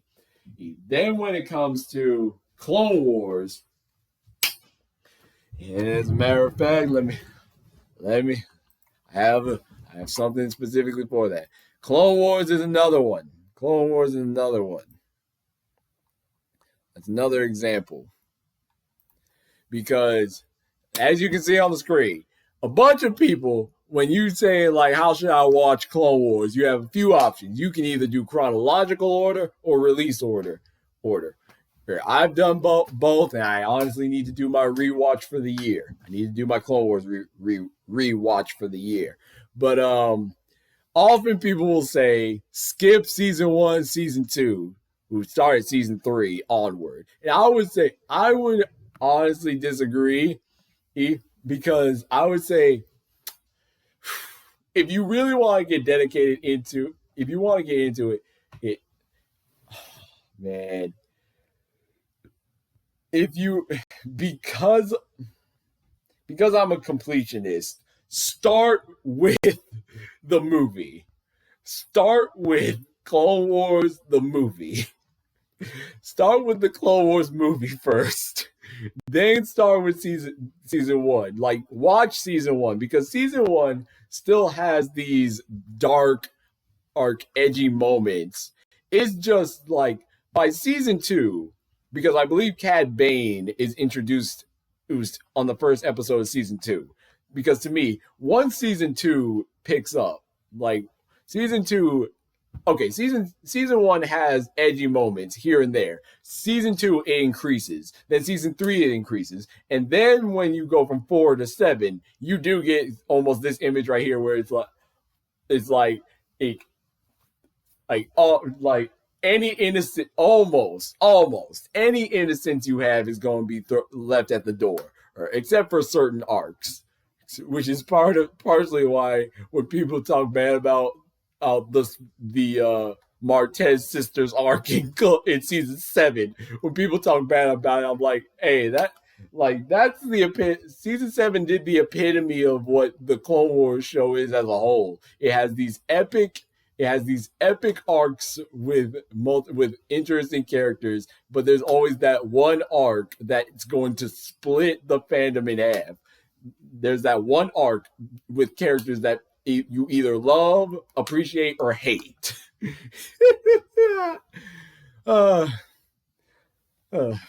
So people they always say part skipping when it comes to Clone Wars or the movies. It's a rather cult mindset where it's if I experience the Star Wars movies like this, you need to experience it like this. Or if I didn't watch the sequel trilogy, you don't watch the sequel trilogy. No, let each fan choose how they do it.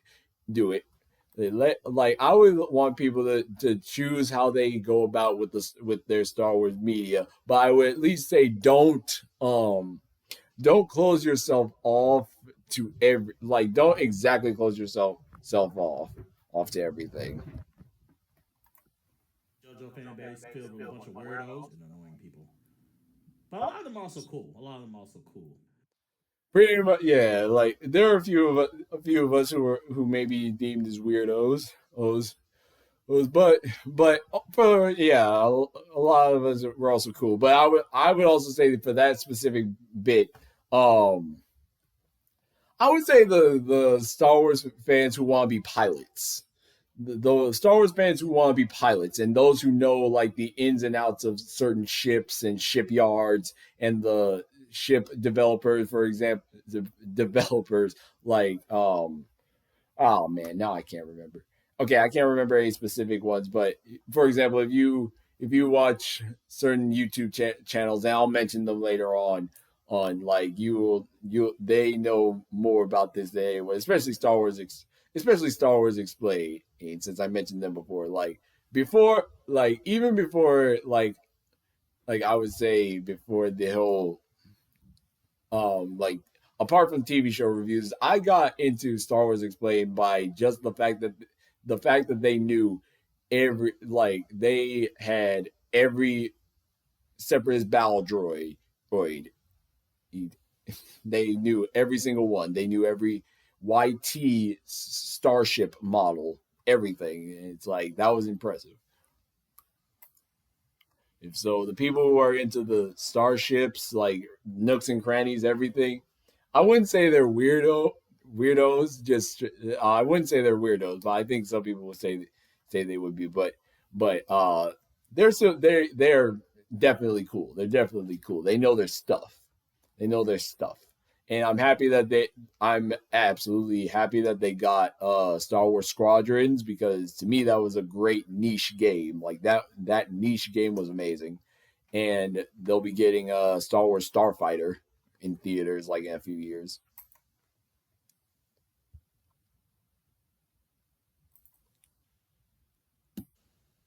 The Monogatari fan base, I don't think there's nothing really wrong with them except for half of them are pedophiles. Okay. Have them are pedophiles. Okay. That one I would sum up to okay. Adult okay. Adult fans who focus a little too much on younglings. Okay, I would say like full-grown adults who per se their favorite look of Ahsoka, for example, is her Padawan look, like when she debuted in the Clone Wars movie and the early arcs of the Clone Wars. Like if your favorite look for her is her like cut off tank top up like the tank top on the top and stuff like that. I may give you a side eye and eyebrow raise. And then if you like look at like the any like younglings and stuff, whether that be in Clone Wars or Young Jedi Adventures or in certain comics and stuff like that, and you're a full grown adult, it's like um you sure you're all right?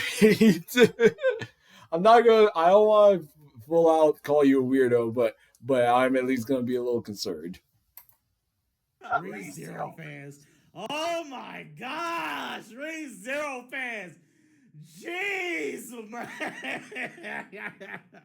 Talk about the most elitist fan base I have seen since Evangelion. Shit! We get it. You love you. It's so complex. The complexities of our main character.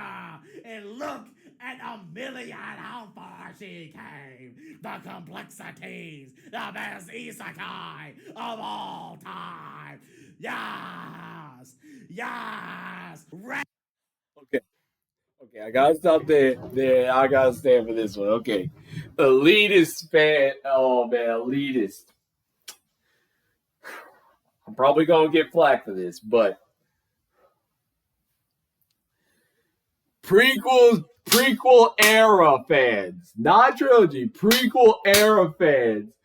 Goodness, man, we are some of the most elitist people in this fan base. I would say because Lucasfilm and Disney don't help by having everything Clone Wars in everything.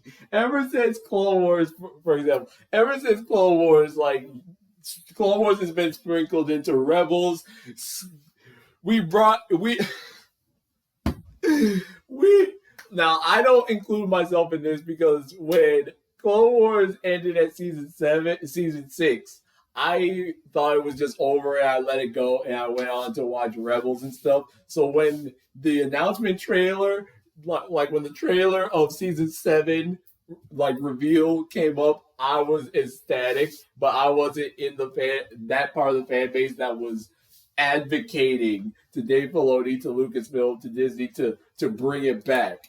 And so the fact that that section of the Clone Wars fan base brought a dead show back to life to get a culmination final season, in like, we are some of the most elitist people in the Star Wars fan base because we feel the Clone Wars is the greatest thing since sliced bread.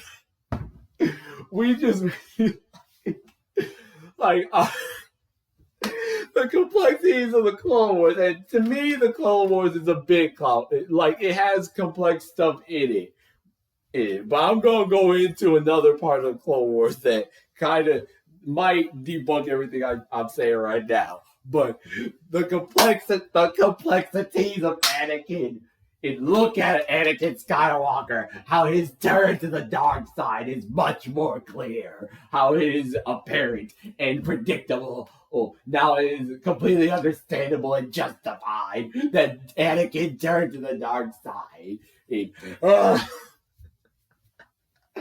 The complexities of the Jedi's fall from grace. The complexities of the clones, the complexity of identity, duality, the best Star Wars show of all time until Andor came out. Oh, man.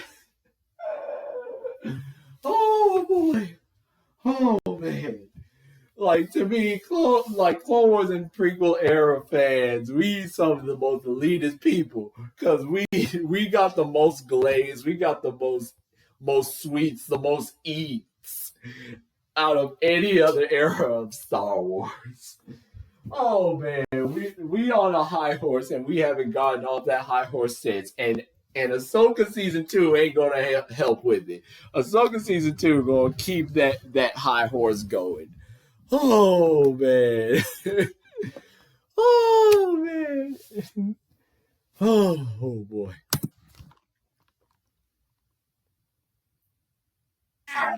The only fans I like of ReZero fans are the Felix fanboys. The Felix fanboys are cool in a homosexual way.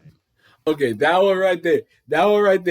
The Felix fanboys, the ones who are cool, who are super cool in a bro kind of way, I would definitely say that's the infantry fans, the fans of infantry, whether that be clone troopers, stormtroopers, First Order stormtroopers, Old Republic troopers, like all the, especially like I said, or what I'm going to say, the cosplayers and all that. Y'all are cool. Y'all are epic. Y'all are epic. Y'all there for us when we need you. I will never forget how I think the 501st Legion, like an actual group called the 501st Legion, was ready and willing to suit up as stormtroopers for Mandalorian season 1 in the finale when Moff Gideon needed to surround that bar and they didn't have enough people. So the 501st Legion group, who had more than not better than Lucasfilm's like stormtrooper suits on set. They had absolute screen accurate stormtrooper suits and were ready to just suit up and go. Film this scene of the show. Film these scenes of the show at the drop of a hat. Like y'all are the goats. Y'all are there when we need you. Oh. Ram is such better than Ram, and Amelia is such better than Ram, man.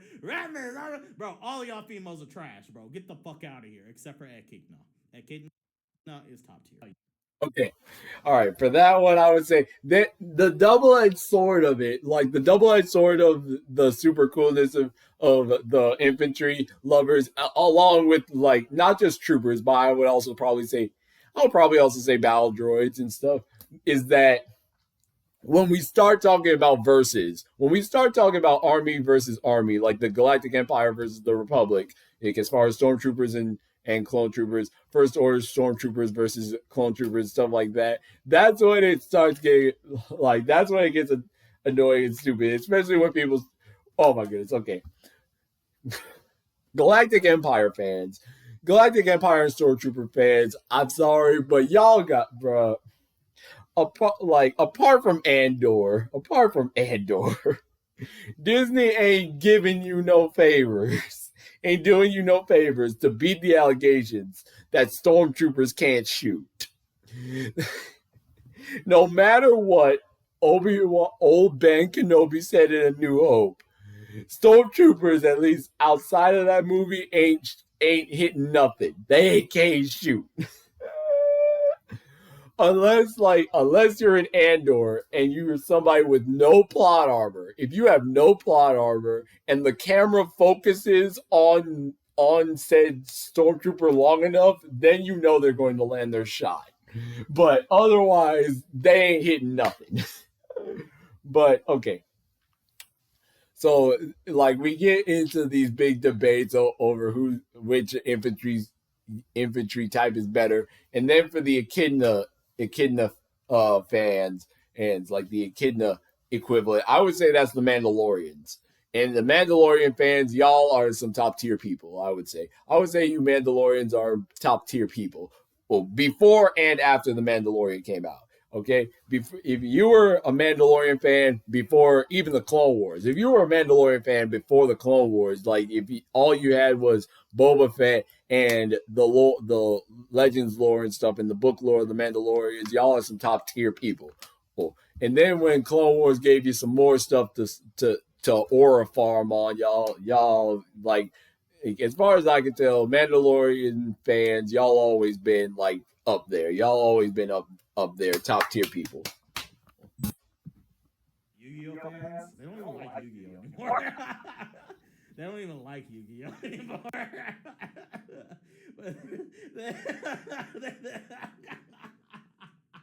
Them niggas don't even like Yu-Gi-Oh anymore. But they have to stay with it so they'll know all the rules. Okay. Hey, Yu-Gi-Oh, Star Wars fans. A certain section of Star Wars fans, or maybe even bigger. Even like previously I probably say a small section, but probably a bigger one. But it was probably especially during I don't know where. Probably after Rise of Skywalker, it was like a few people like weren't interested in Star Wars anymore. Like they don't even like Star Wars anymore. But as like Mandalorian and such rose up, these people who didn't like Star Wars still had like their immediate circle or their family and stuff. Their main source of interaction with other people were Star Wars fans, so they had to stay with Star Wars so they could stay in the conversation, so they could stay with people. Like the people who like the only reason you have I can believe there's somebody who like the only reason you have the friends that you have is because of Star Wars. So you stick with it so you can stay in the conversation so you're not alone. Oh man. I know there are some people out here, they don't like Star Wars no more. They haven't liked Star Wars for years. But they stay with it so they can stay a part of the conversation. Oh man. Oh. Fire Force are like the same way as Black Clover fans. They want to convince you so hard. They want to convince you so hard that it's good. What is not. Okay, Fire Force. Okay, overcompensated to say that it's good. Okay, to an extent, I would say Clone Wars fans. To an extent, I would say Clone Wars fans, because we constantly have to deal. In fact, I have the image. Hold on, let me find it. In fact, I have the image right here. Okay. Like the the amount of times like we deal with the like this show is for children. This is a kid's show. And then like I know y'all likely seen the videos on YouTube as well with like saying it's a kid's show and then you show all the death, all the dark moments in Clone Wars. Or saying like this is a kid's show. So we try to convince people so hard to watch this show, but there are some people who aren't going to watch it because it's animation. And unfortunately, because some people just they're just not into animation. And then like anything else, like trying to convince you so hard. Okay, this is one person. Okay, this is a personal one for me. People who want to convince you so hard that they're good. Okay, to me, this is what I gotta stand for. No, wait. I gotta stand, and I have an image for it. So, I gotta say this. Hold on. This character on the screen, I'm going to preface this by saying, I have nothing against Samuel L. Jackson. My beef is with Mace Windu himself as a character. Bruh, y'all Mace Windu stands need to stop. Y'all need to stop. This, granted, yes, he mastered Juyo, turning it into Vapad. Yes, he's the sole Jedi who was able to perfect it. Yes, he's a great duelist. In my eyes, he beat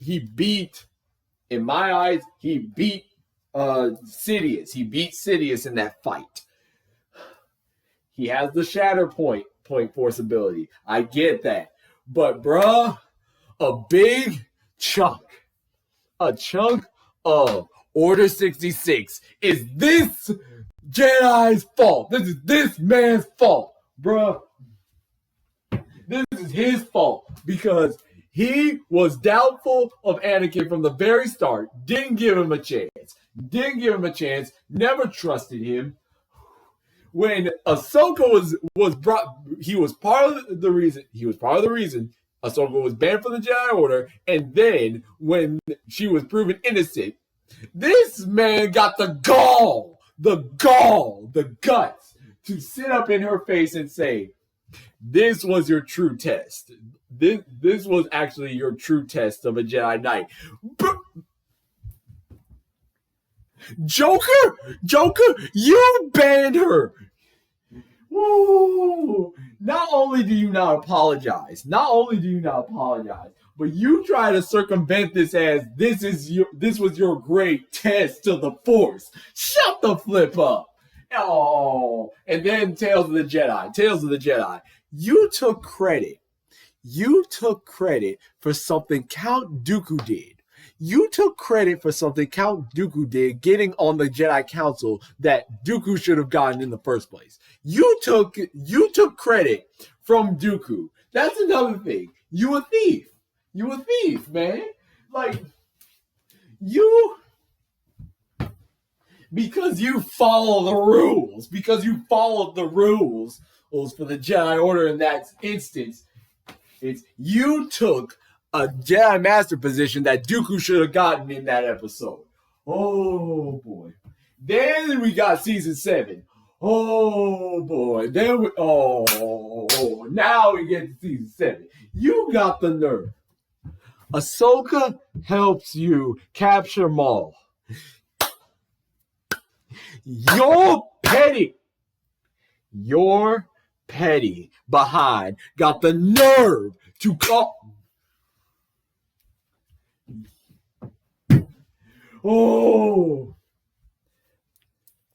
Yes, Ahsoka says she is a mere citizen helping out. But the fact she was on the verge of telling you Anakin is the key to Lord Sidious's plan. And what do? You shut her off, calling her citizen,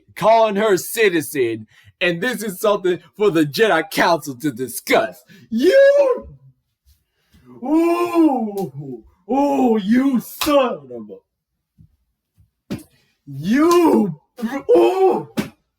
I'm sorry, y'all. I'm sorry. I have no anger. I have no anger for Samuel L. Jackson, but I hate this character. I hate Mace Windu as a character. I hate him. The multiple ways Order 66, if not for Yoda's vision in the Dagobah cave, if not for Yoda's vision in the Dagobah cave, Order 66 could have been avoided if you had kept your mouth shut. Oh, boy. Okay. Okay. Mace Windu Stans, you can come at me if you want. I'll fight you. Okay? I will come at me, I'll come at you. Come on. Shoot. Trying to convince me so, man, Mace Windu fans trying to convince me so hard he's a good character. He's a good character. No, he is not. He is not. Overlord. There's no such thing as Overlord fans, just that crazy ass bitch with big titties. They're just there for her. They know it. They know why they're there, but they don't want to admit it. Okay. Overlord. Okay. I need a second. Darn it, I need a second to remember. I would say, okay, I can see some people saying there are no fans of Obi-Wan Kenobi. There are no fans of Obi-Wan Kenobi. We're just there for Darth Vader and Obi-Wan as a base.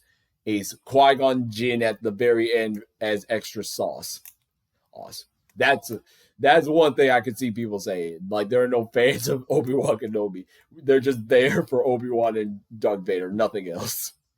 Then I could see, on the Acolyte side, I could see people saying they're only there for Chimere. They're only there for Chimere the Stranger and Darth Plagueis. That's it. They're only there for Plagueis and Chimere the Stranger. They're only there for that. I could see people saying that. I don't agree with them. I don't agree with either, but I can see people saying that. But they're only there for her.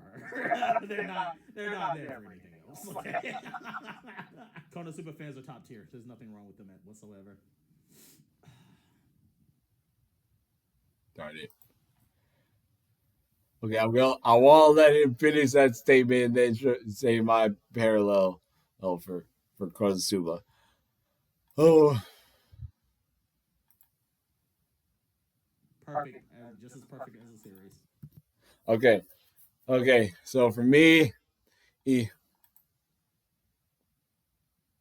come on.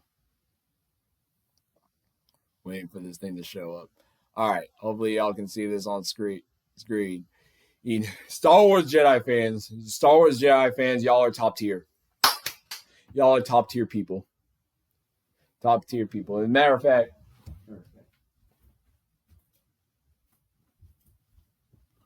I'm going to take a quick sip of this drink in your honor.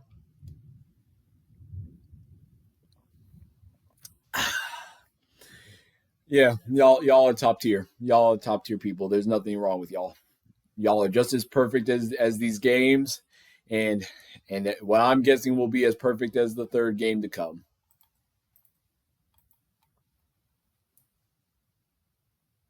West fans, all horny. All horny. Horny niggas. Horny degenerates. All right. This one. All right. This one should be a short tirade. This one should be a short one. But I'm gonna get flack. I'm likely gonna get flack for this one. But I don't care. Male, female, male identifying, female identifying, gender fluid, whatever. You are a down bad individual a down bad degenerate. If you fawned over Darth Talon, this character ain't got nothing. And even, man, Darth Talon is even worse than Ayla Secura. Darth Talon is worse than Ayla Secura because there is basically nothing except for the comics and source books and actual books and stuff for Darth Talon. And yet, y'all people fondle and gush over this lady. Y'all gush over this Sith. Y'all some down bad degenerates. If you like Darth Talon, and at best, we may not see this character. Maybe we could see her in Maul Shadow Lord. Maybe we could see her in Maul Shadow Lord. See her debut. Otherwise, I don't see how you gonna bring this character into canon. And you know darn well they are not going to depict her the way she is often depicted, such as the image on screen. There ain't no way a Disney is going to have a character looking like this on screen. Ain't no way. Hey, y'all are some down bad individuals. If you a fan of Darth Talon. Regular show fans may be a little retarded, but good people.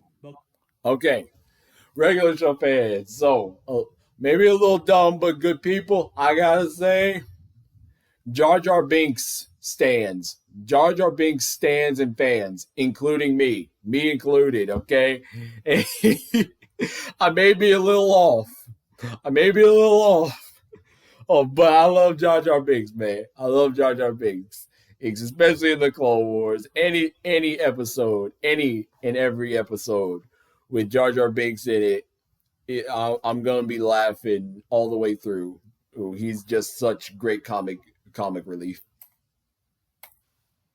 Pico fan base, present. All right. Hey, whatever reason for the prison part, I would say anyone who defends Pong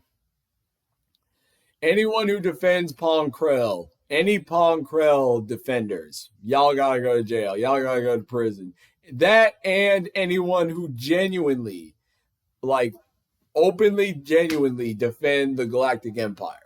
If you after Andor, at least in my mind, anyone who genuinely believes the Galactic Empire is the right side and will stick up for the Empire or would serve the Empire, I'm like, prison, y'all gotta go to prison because y'all openly just advocate for mass genocide. Y'all advocated for mass genocide and then media propaganda viewing yourselves as the heroes. Boondocks fans, cultured and maybe a little racist. Okay, Boondocks fans equivalent. I would say Grand Admiral Thrawn fans and stands because y'all are cultured people because you are fans of one of the greatest tactical minds in likely all of the Star Wars universe, but maybe a little prejudice because in the back of your mind, in the very back of your subconscious, you feel that everyone else is inferior to you because of your massive intellect. You, on a very small note, you feel everyone is beneath you. Lagann fans, you're ADHD. You might be ADHD. Gurren Lagann fans, you might be a little ADHD. Okay, Gurren Lagann fans equivalent. All right, I'm gonna get flack for this, but to me, because of the discourse again surrounding the Acolyte and whenever it comes to canon and stuff like that, that this comes to my mind. So I need to say 2D Clone Wars fans and 3D Clone Wars fans. We may be ADHD. I'm sorry, y'all, but I think we may be ADHD because we can't focus. Like if we're so used to the 2D Clone Wars and 3D Clone Wars, or it's because of how it did action and how it had so much battles and war, and that we can't sit down and just watch, especially like the politics episodes, the episodes about politics and like Andor and stuff, and the stuff that's slower paced. We might be a little ADHD, okay? I think we need to accept that. And the reason I say that is for a reason. The reason I say that is, let me find it. This image right here. And once again, I gotta admit I might be ADHD because this was me. This was me. Every Saturday morning in 2009, I was 8 years old. Watching Clone Wars with a face of glee, with absolute glee on my face as an 8-year-old. An 8-year-old watching this violent show with glee. Oh man! Like again, like this was my childhood and stuff. So more than likely we ADHD. Clone Wars fans, 2D and 3D, we might be ADHD. We can't focus. We can't really focus.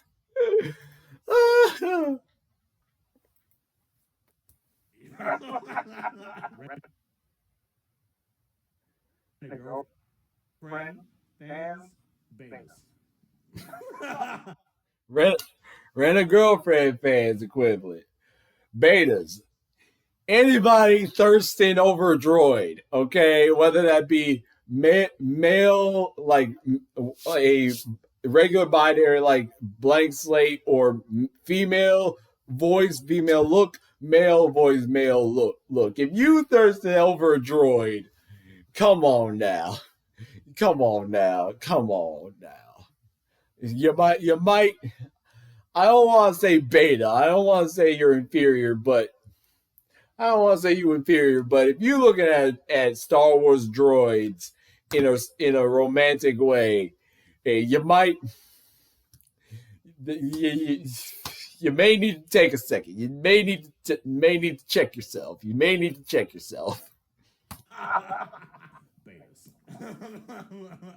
Dark Soul fans like torture. They're just masochists. They're really big masochists.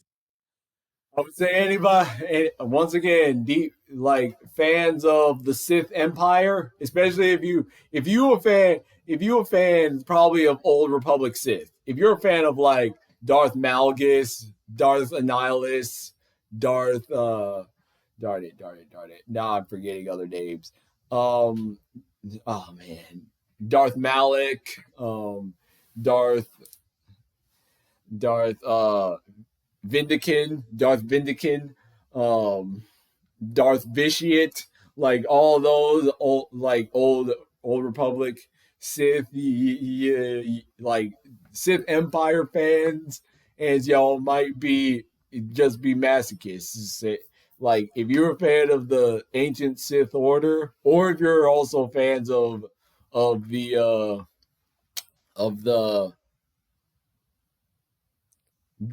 Night Sisters. If you're a fan of the Night Sisters,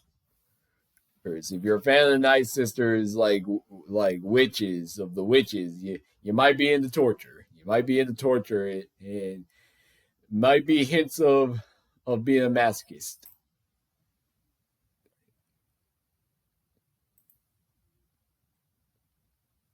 Spider-Man fans, amazing. I've never met a bad Spider-Man fan in my life. All right, I would say I've never met a bad Leia, Lando Calrissian, or Finn fan. I've never met a bad Finn, Leia, or Lando Calrissian fan in my life. Family Guy fans can't let go of their teenage years. I would say Clone Wars animation style. The Clone Wars animation style. 3D Clone Wars animation style fans, we we can't let go of our childhood, or we can't let go of our teenage years. And I'm saying that as somebody, I'm throwing myself under the bus again. I'm throwing myself under the bus again. Can't let go of my childhood and teenage years. Nicki Minaj fans, retarded. Okay. Oh man. Now I forgot what I wanted to say. Nicki Minaj.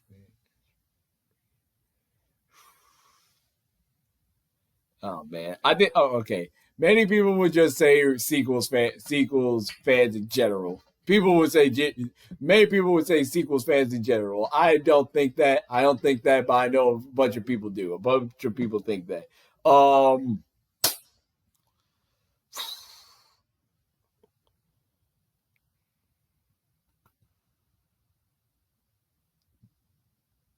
Dang it. Now I can't remember his name. Dang it.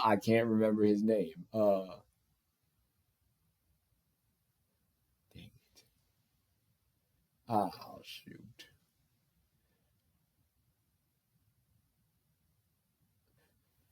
Okay. The main way I can say anyone who somehow is a fan of the previous, like the initial chairman of Pantora, and you know, like if you've watched Clone Wars, you know this episode. And to me, whenever I think of Clone Wars, I can barely ever think of Clone Wars for 2 minutes and not think of this scene and not think of this episode. Oh, the Tulls episode, fighting on the moon, on the Pantora moon. Like that narcissistic colonization, that colonizing piece of trash. If you somehow a fan of his, or you support his view of that episode, oh, something up with you. In my mind, something up with you, because how you going to support? How could anybody gonna sit up here and support colonizing a group of indigenous people on their home turf, their land, their planet, on their planet? And you're vastly outnumbered. You're in their home turf, and you all say you gonna go to war and annihilate them. No. Party fans in denial. In denial. Acolyte fans, I'm sorry, y'all. Us Acolyte fans, we in denial. We in denial right now because Acolyte got canceled, while the other shows, if anything, got delayed or never got an announcement of cancellation. But the Acolyte out the gate canceled. Yeah, Acolyte fans, I'm sorry, y'all. We in denial right now. We in denial. We're in denial. Eagles fans, stupid. Eagles, I ain't got much to say about the Eagles, but I do gotta say something about them loser Cowboys. I need to say something about them loser Cowboys. Y'all need to ditch the Cowboys. Y'all need to support a real team. Y'all gotta go up north and support a real team. You gotta be part of the pride. You need to join a real football team. Y'all gotta be fans of a real football team, you loser Cowboys. Boys, when's the last time y'all won a Super Bowl? Huh? When was the last time y'all won a Super Bowl? When was the last time y'all made it to a Super Bowl? Shoot. Okay. Anyway, let me get back to the point. Stupid. Stupid out of preference. I would say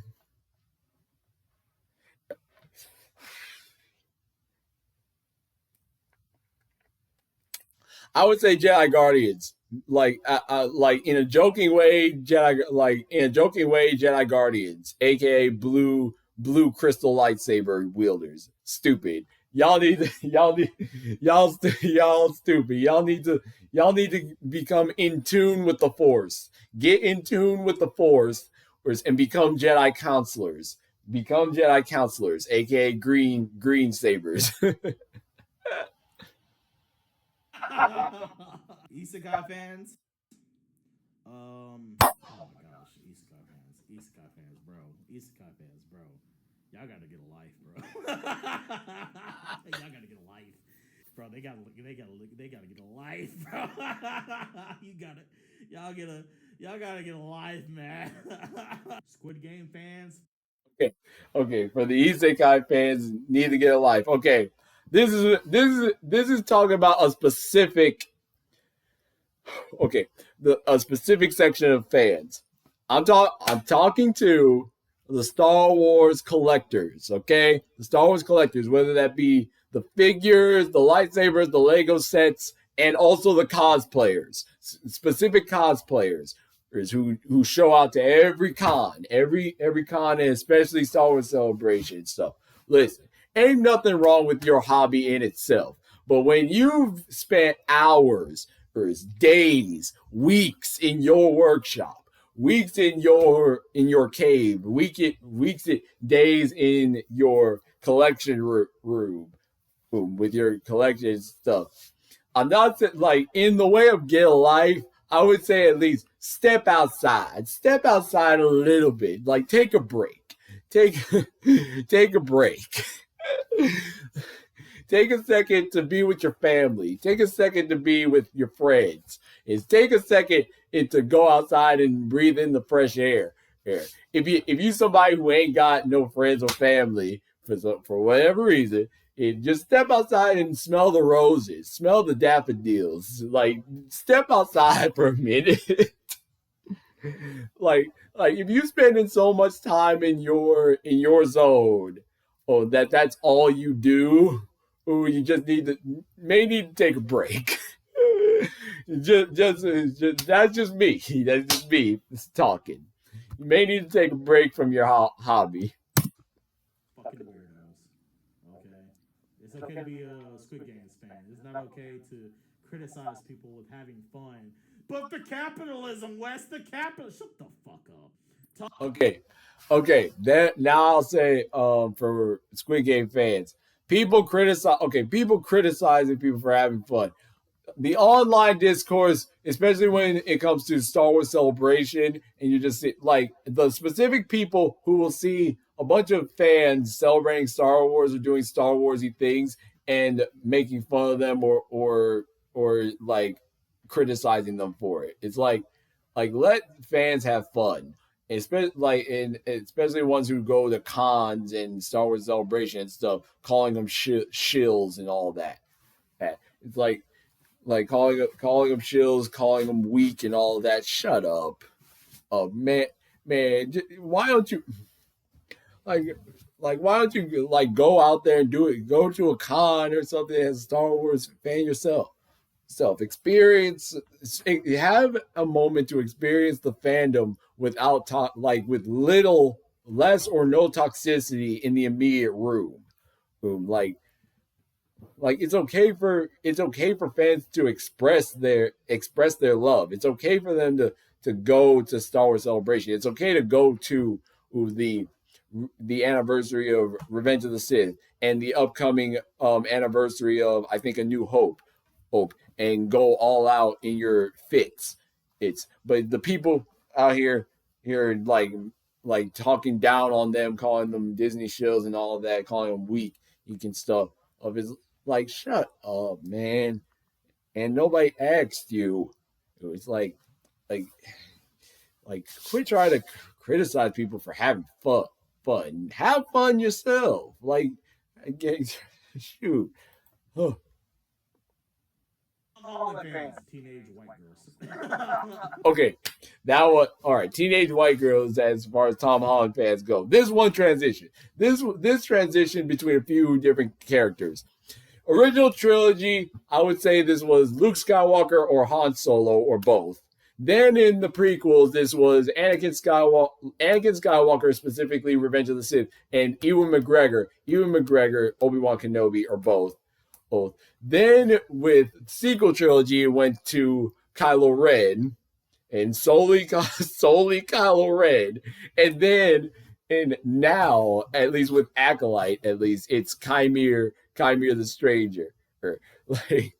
Like, because don't get me, man, because at least each of those men and in each of those instances, they had it going on. Like they had the muscles, they had the physique, stuff like that. I can see why. Call of Duty fans, they only got about 2 brain cells. All right. Call of Duty fans. All right, y'all likely know what I'm about to say here. Y'all know what I'm about to say. I'm gonna give you 5 seconds to guess. I'm gonna give you 5 seconds to guess what I'm about to say.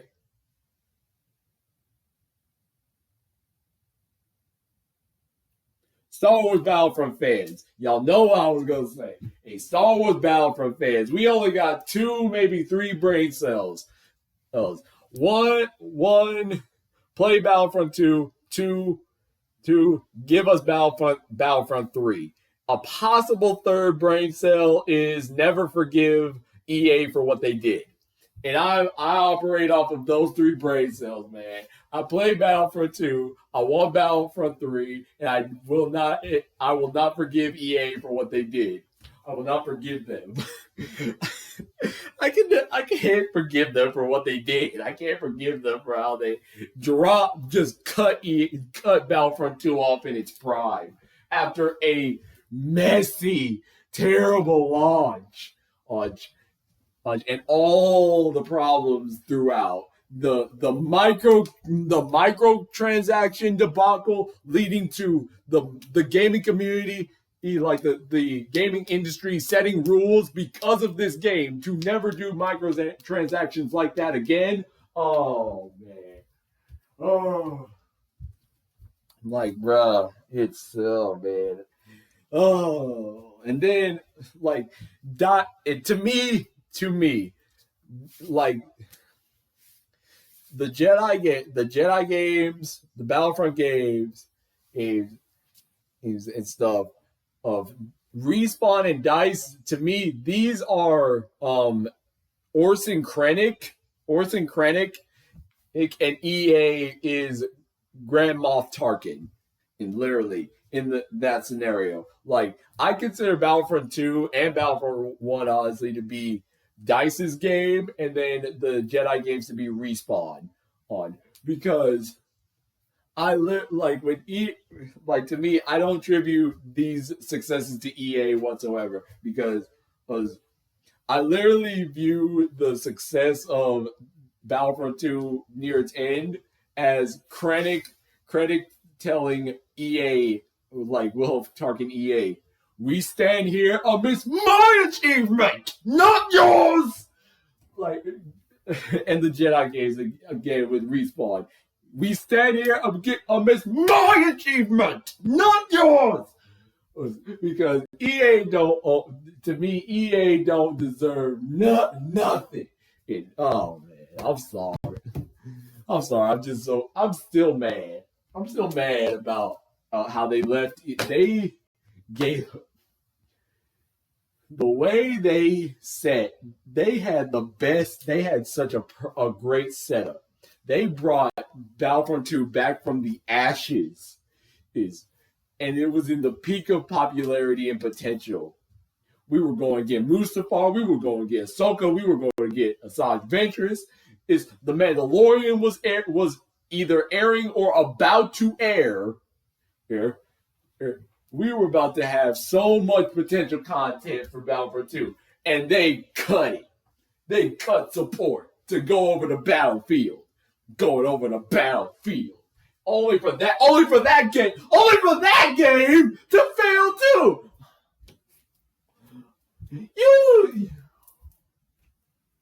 You transition your people to Battlefield. I think Battlefield 6. I may be wrong on that, but you move the team to Battlefield just for that game to fail, to go down, burn too.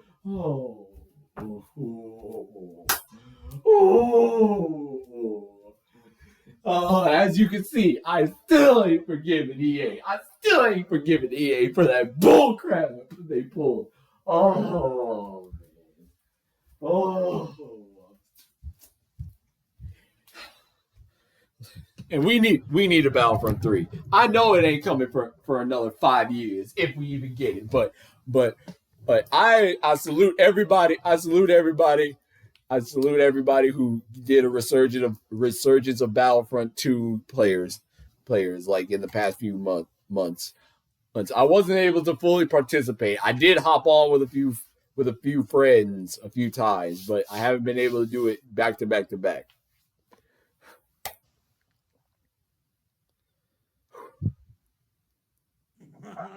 WWE fans, either kids or slaves. About 2 brain cells. WWE fans, either kids or slaves. All right, this one, Young Jedi Adventures fans, either kids or slaves, such as myself. Okay, Young Jedi Adventures fans, and if you look on my channel, you've likely seen me react. Like you see the video where I react to the Young Jedi shorts, like before the show started. So I would possibly be a slave, but I would say I'm a happy slave because the characters they put in that show to me, and the character arcs with 2 of the characters is really good stuff. Like that, at least the most I'll say is they let a villain be a villain. Okay, they gave, like, you would think they give a certain villain a redeeming quality, and when you think they're going to do a redemption arc toward good, they double down on the villain in attitude, and I love it for that. And the repercussions of that decision are felt, and I love it for that. Black Reds fans, they're not as fans. All right. This reaction, I mean this parallel, I would say to extend Star Wars theories following. I would say it's been, at least, I don't know how it is now ever since Andor season 2, but before that I would say he does still have fans, but I would also say he also has sheep. I would also say he has sheep who do what he says or blindly defend him no matter what. Ben Shapiro fans think they're the smartest people in the room because they listen to Ben Shapiro. Ben Shapiro's a pretty smart dude. But also Ben Shapiro is also ignorant in other places as well. And he doesn't try to understand things. He's just trying to say things to get attention half the time. All right, next. All right. So Ben Shapiro fans equivalent. I would say certain fans who watch certain YouTube channels at the same time, like give it like maybe 5 years ago. Go back maybe 5 years ago, or so.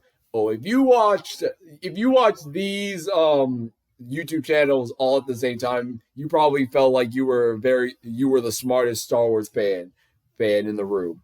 If you watched Star Wars Theory, Star Wars Explained, The Lore Master, or Stupendous Wave, Eckhart's Ladder, Generation Tech, As a True, Battlefront Updates, Gensarai 1, Antoine Bendel.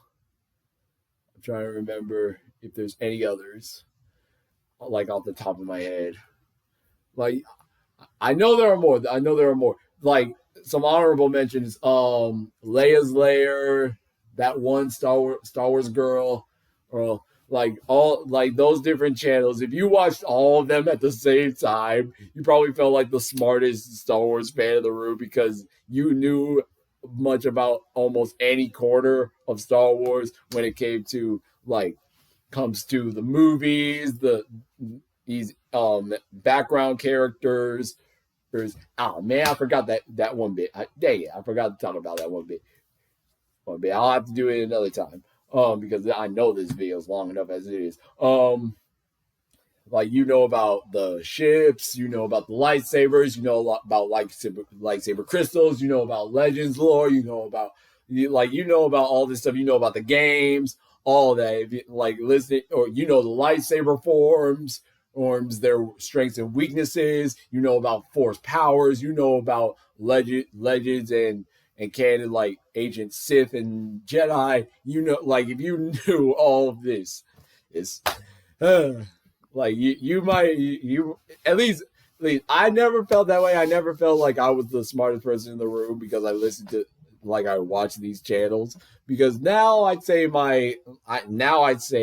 Oh, also Bombastic, Andrew from Bombastic, but that's also more along the lines of like funny stuff. And I especially came across him during Battlefront 2's like span, but I still see him watch his videos every once in a while. But I would say like nowadays, like it's a bit less. It's like I would look at Leia's Lair only when I'm wanting to do Star Wars quizzes. Star Wars Explained I still watch for like episode reviews and like episode like videos here and there, but I always want to see the entire Star Wars timeline out of respect, because being willing to map out all of the Star Wars lore added within a year and then combine it all into one, and then at the beginning of every year here start it with that super long video that only gets longer, that oh man, that takes much work, much respect. What else? I stopped watching Star Wars Theory, as you could probably tell from my tone when I talk about him. I stopped watching him when he was being like so negative, like when he was being more and more negative about the sequels and people who like it. So I just stopped listening. And then when he started sounding like entitled, like for example, despite like in when he one time he said like in a single breath he said he's the biggest Star Wars channel on YouTube, but he's going to say whatever he wants because he's a nobody. And it's like, dude, you like to some people, even to one person, you represent Star Wars fans. Like to an extent, you represent the Star Wars fandom, at least on YouTube. You're the biggest advocate or representative of it, and you like saying that you'll say anything you want on as if you're nobody. I'm like, that's not valuable. I mean, not valuable, viable, because you can't just say absolutely anything you want when you have the biggest channel, Star Wars channel on YouTube, and other people see you as a figurehead. And so I stopped watching him a while back. Heck, what else? Stupendous Wave. I went to him for lore videos, but when he started when he did that one collaboration with Star Wars Theory, I was like, yeah, I'm not good. Yeah, I'm out, because at least sure he's I usually went to him like for lore stuff. So when he was sharing his opinion on the Acolyte, I'm like, you're free to do that, but it's out of what you usually do. And then when right after that he did the collab with Star Wars Theory, I'm like, yeah, I'm out. Then Antoine Bendel, I still watch him every once. Like I watch his videos mainly for the Star Wars verses. Even if I've seen the videos already, I often forget them. Gen Sarai 1, if I want to refresh on the lightsaber forums after watching Antoine Bendel's video, it was the same thing. Battlefront updates, I honestly haven't seen. I haven't updated myself on Battlefront updates in a minute. Ever since once Battlefront 2 Battlefront 2 was canceled, like there was very little to watch. Oh man, I think I'm saying his name right. Sammy Boy as well, like with the gaming clips and stuff. So anyway, I still watch Generation Tech every once in a while. He gives a unique side. You get Alan from Generation Tech gives a unique side to stuff that I don't typically think of, especially when the shows were airing, especially when like Acolyte, Obi-Wan Kenobi, Skeleton Crew, Mandalorian, when all of those were airing, he had in-depth takes, and it got me thinking. Samsung fans, they just want to be different. What you doing with a fucking Samsung? Get a fucking iPhone like a regular person. Let me side note, deviation. You iPhone people are sheep. You iPhone people, man, normal people, y'all are sheep. Y'all are drones. Y'all iPhone people are drones. Y'all some sheep. I ain't never seen no other. I've rarely seen any other company release the same thing, the same product every year with a single aesthetic difference, with the camera, and they break bank and make records every single year without fail. Like day one release sellouts. Like to this day, I'm like, how do y'all? First of all, y'all broke continuously because you keep buying these iPhones, or you just rich enough to get a new iPhone every 6 months to a year. I'm like, and mind you, this one I got here ain't no Samsung. This is just an Android. This is just an Android phone. This ain't no. I don't think this is no Samsung. I'm like, iPhone people can't be talking, man. Anyway, just want to be different.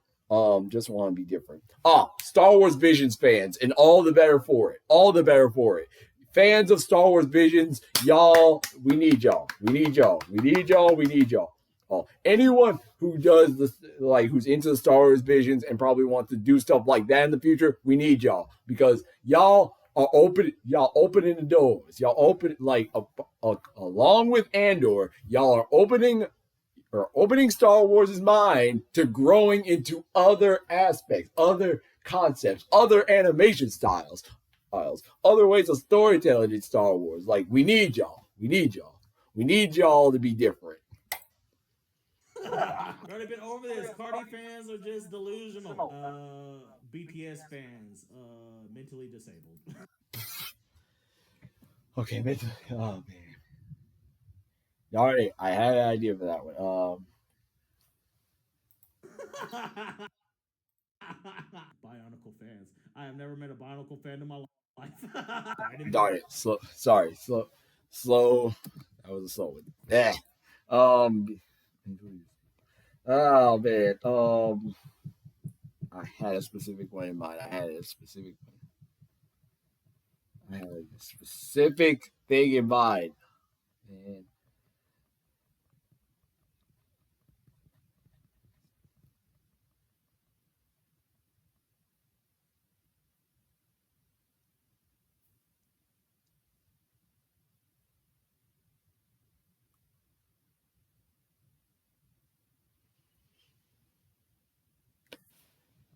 I specifically wrote it down. I specifically typed it down, and now I can't remember what it is.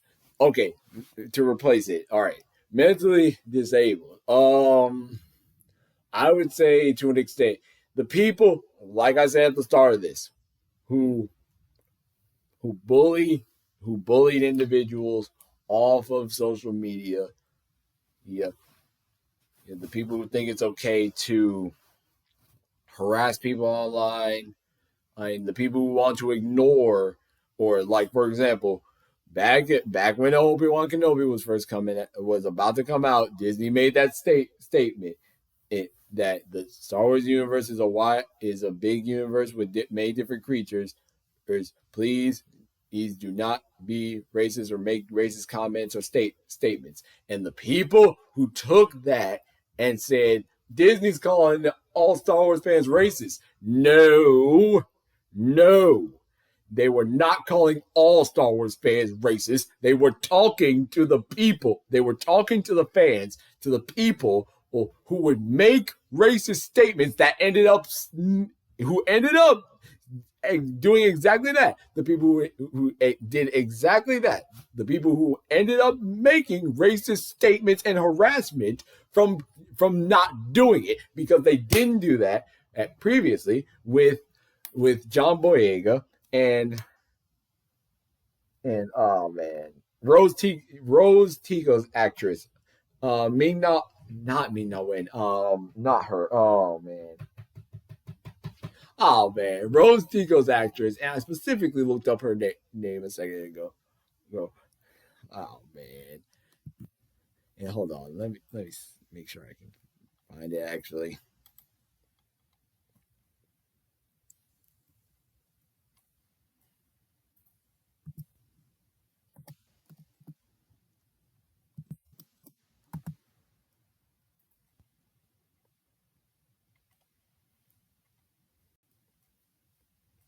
Kelly Marie Tran. Kelly Marie Tran. Okay, that's it. All right. All right. Like the people who like I remember the images on Instagram and stuff of people buying the rose doll, cutting the head off. I remember that. Clear as day. Oh man. Like the people who think it's okay to do this harassment, this racism, of all that toxic stuff and just think it's okay to do. And the people who want to ignore it by saying,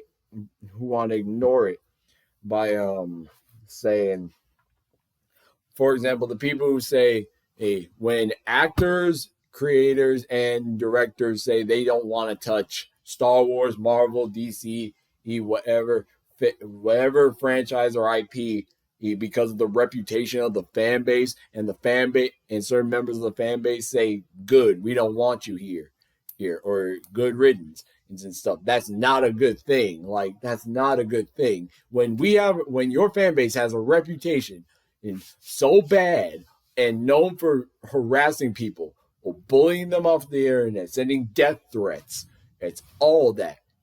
Just for being tied to a project, that's not a good thing. That's not a good thing. In a main example being Ahsoka. As a matter of fact, hold on.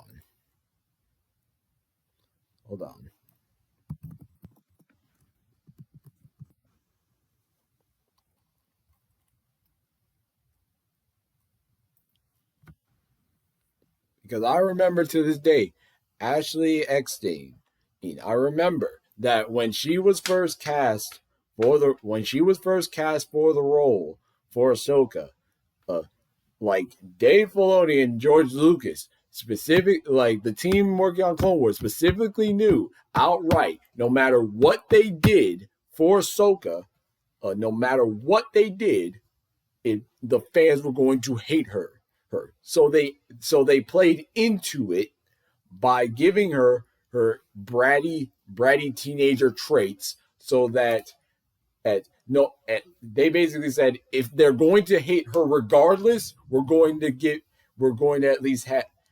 least going to give them something to hate at the start, and at the same time give her a base character to grow from.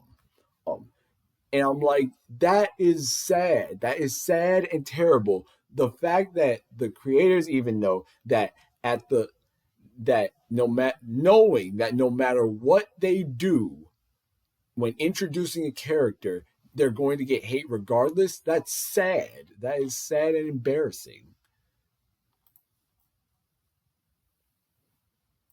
So the mentally disabled might be the people who think it's okay to do this kind of toxic, negative stuff to anyone. Bionicle fans. I have never met a Bionicle fan in my life. All right. I have never met a Yu Zhong Bong fan in my entire life. I have yet to meet a fan of the Yu Zhong Bong. Maybe it's because I haven't looked far enough. I haven't looked deep enough. But I ain't never met a fan of the Yu Zhong Bong. Biden fans they don't exist. They don't exist. They're just a bunch of Democrats. I'm about to get flack. I'm about to get flack for what I'm about to say. I believe there are no fans.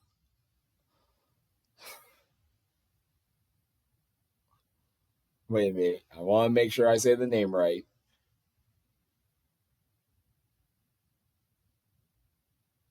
All right. Sorry, I wanted to make sure I say it right before I say the title wrong.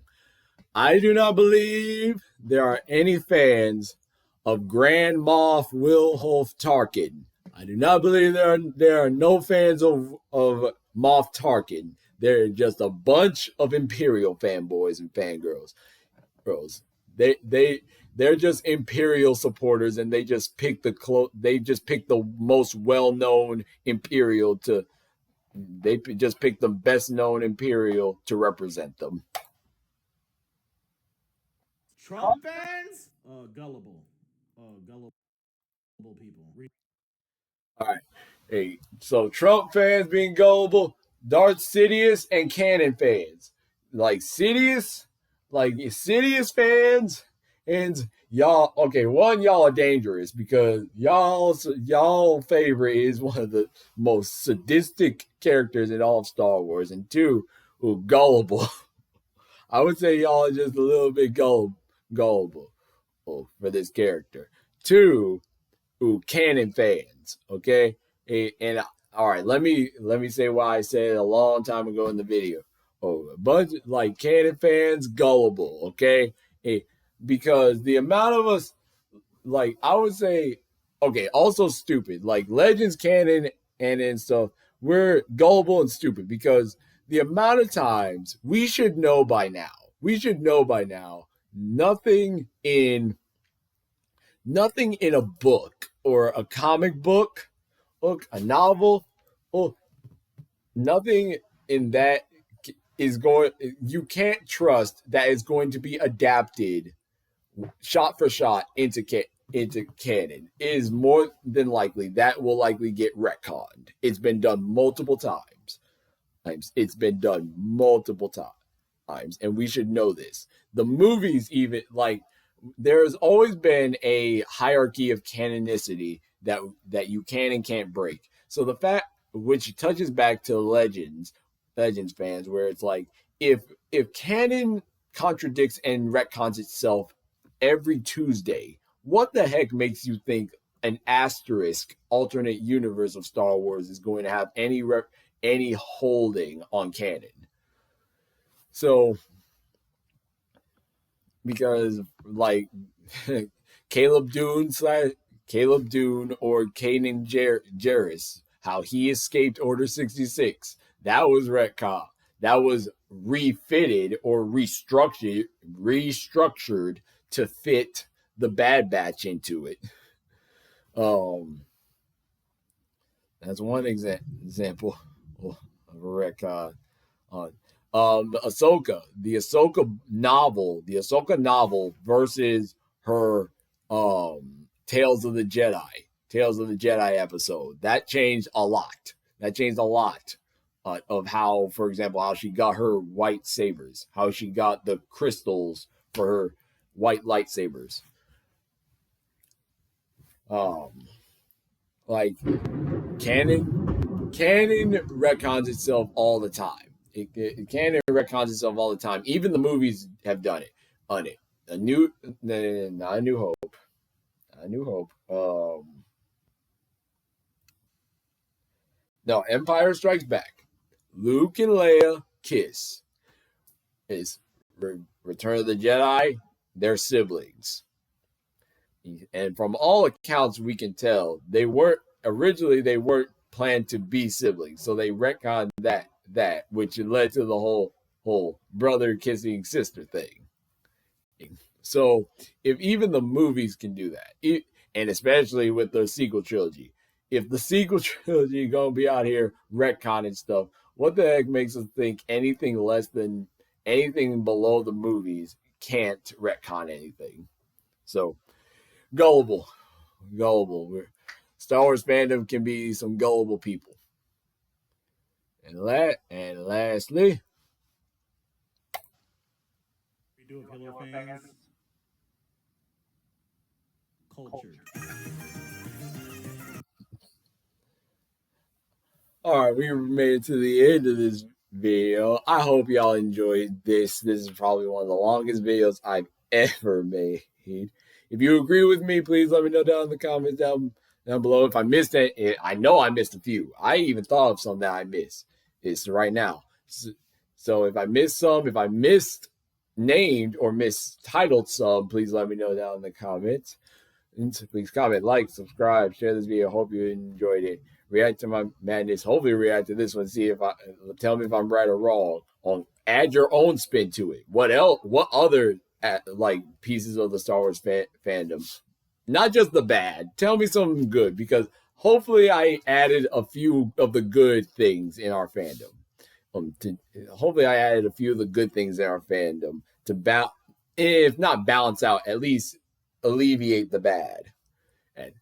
And before I go, and then as Wes said for the very last one, he did redo of Healer Fans cultured.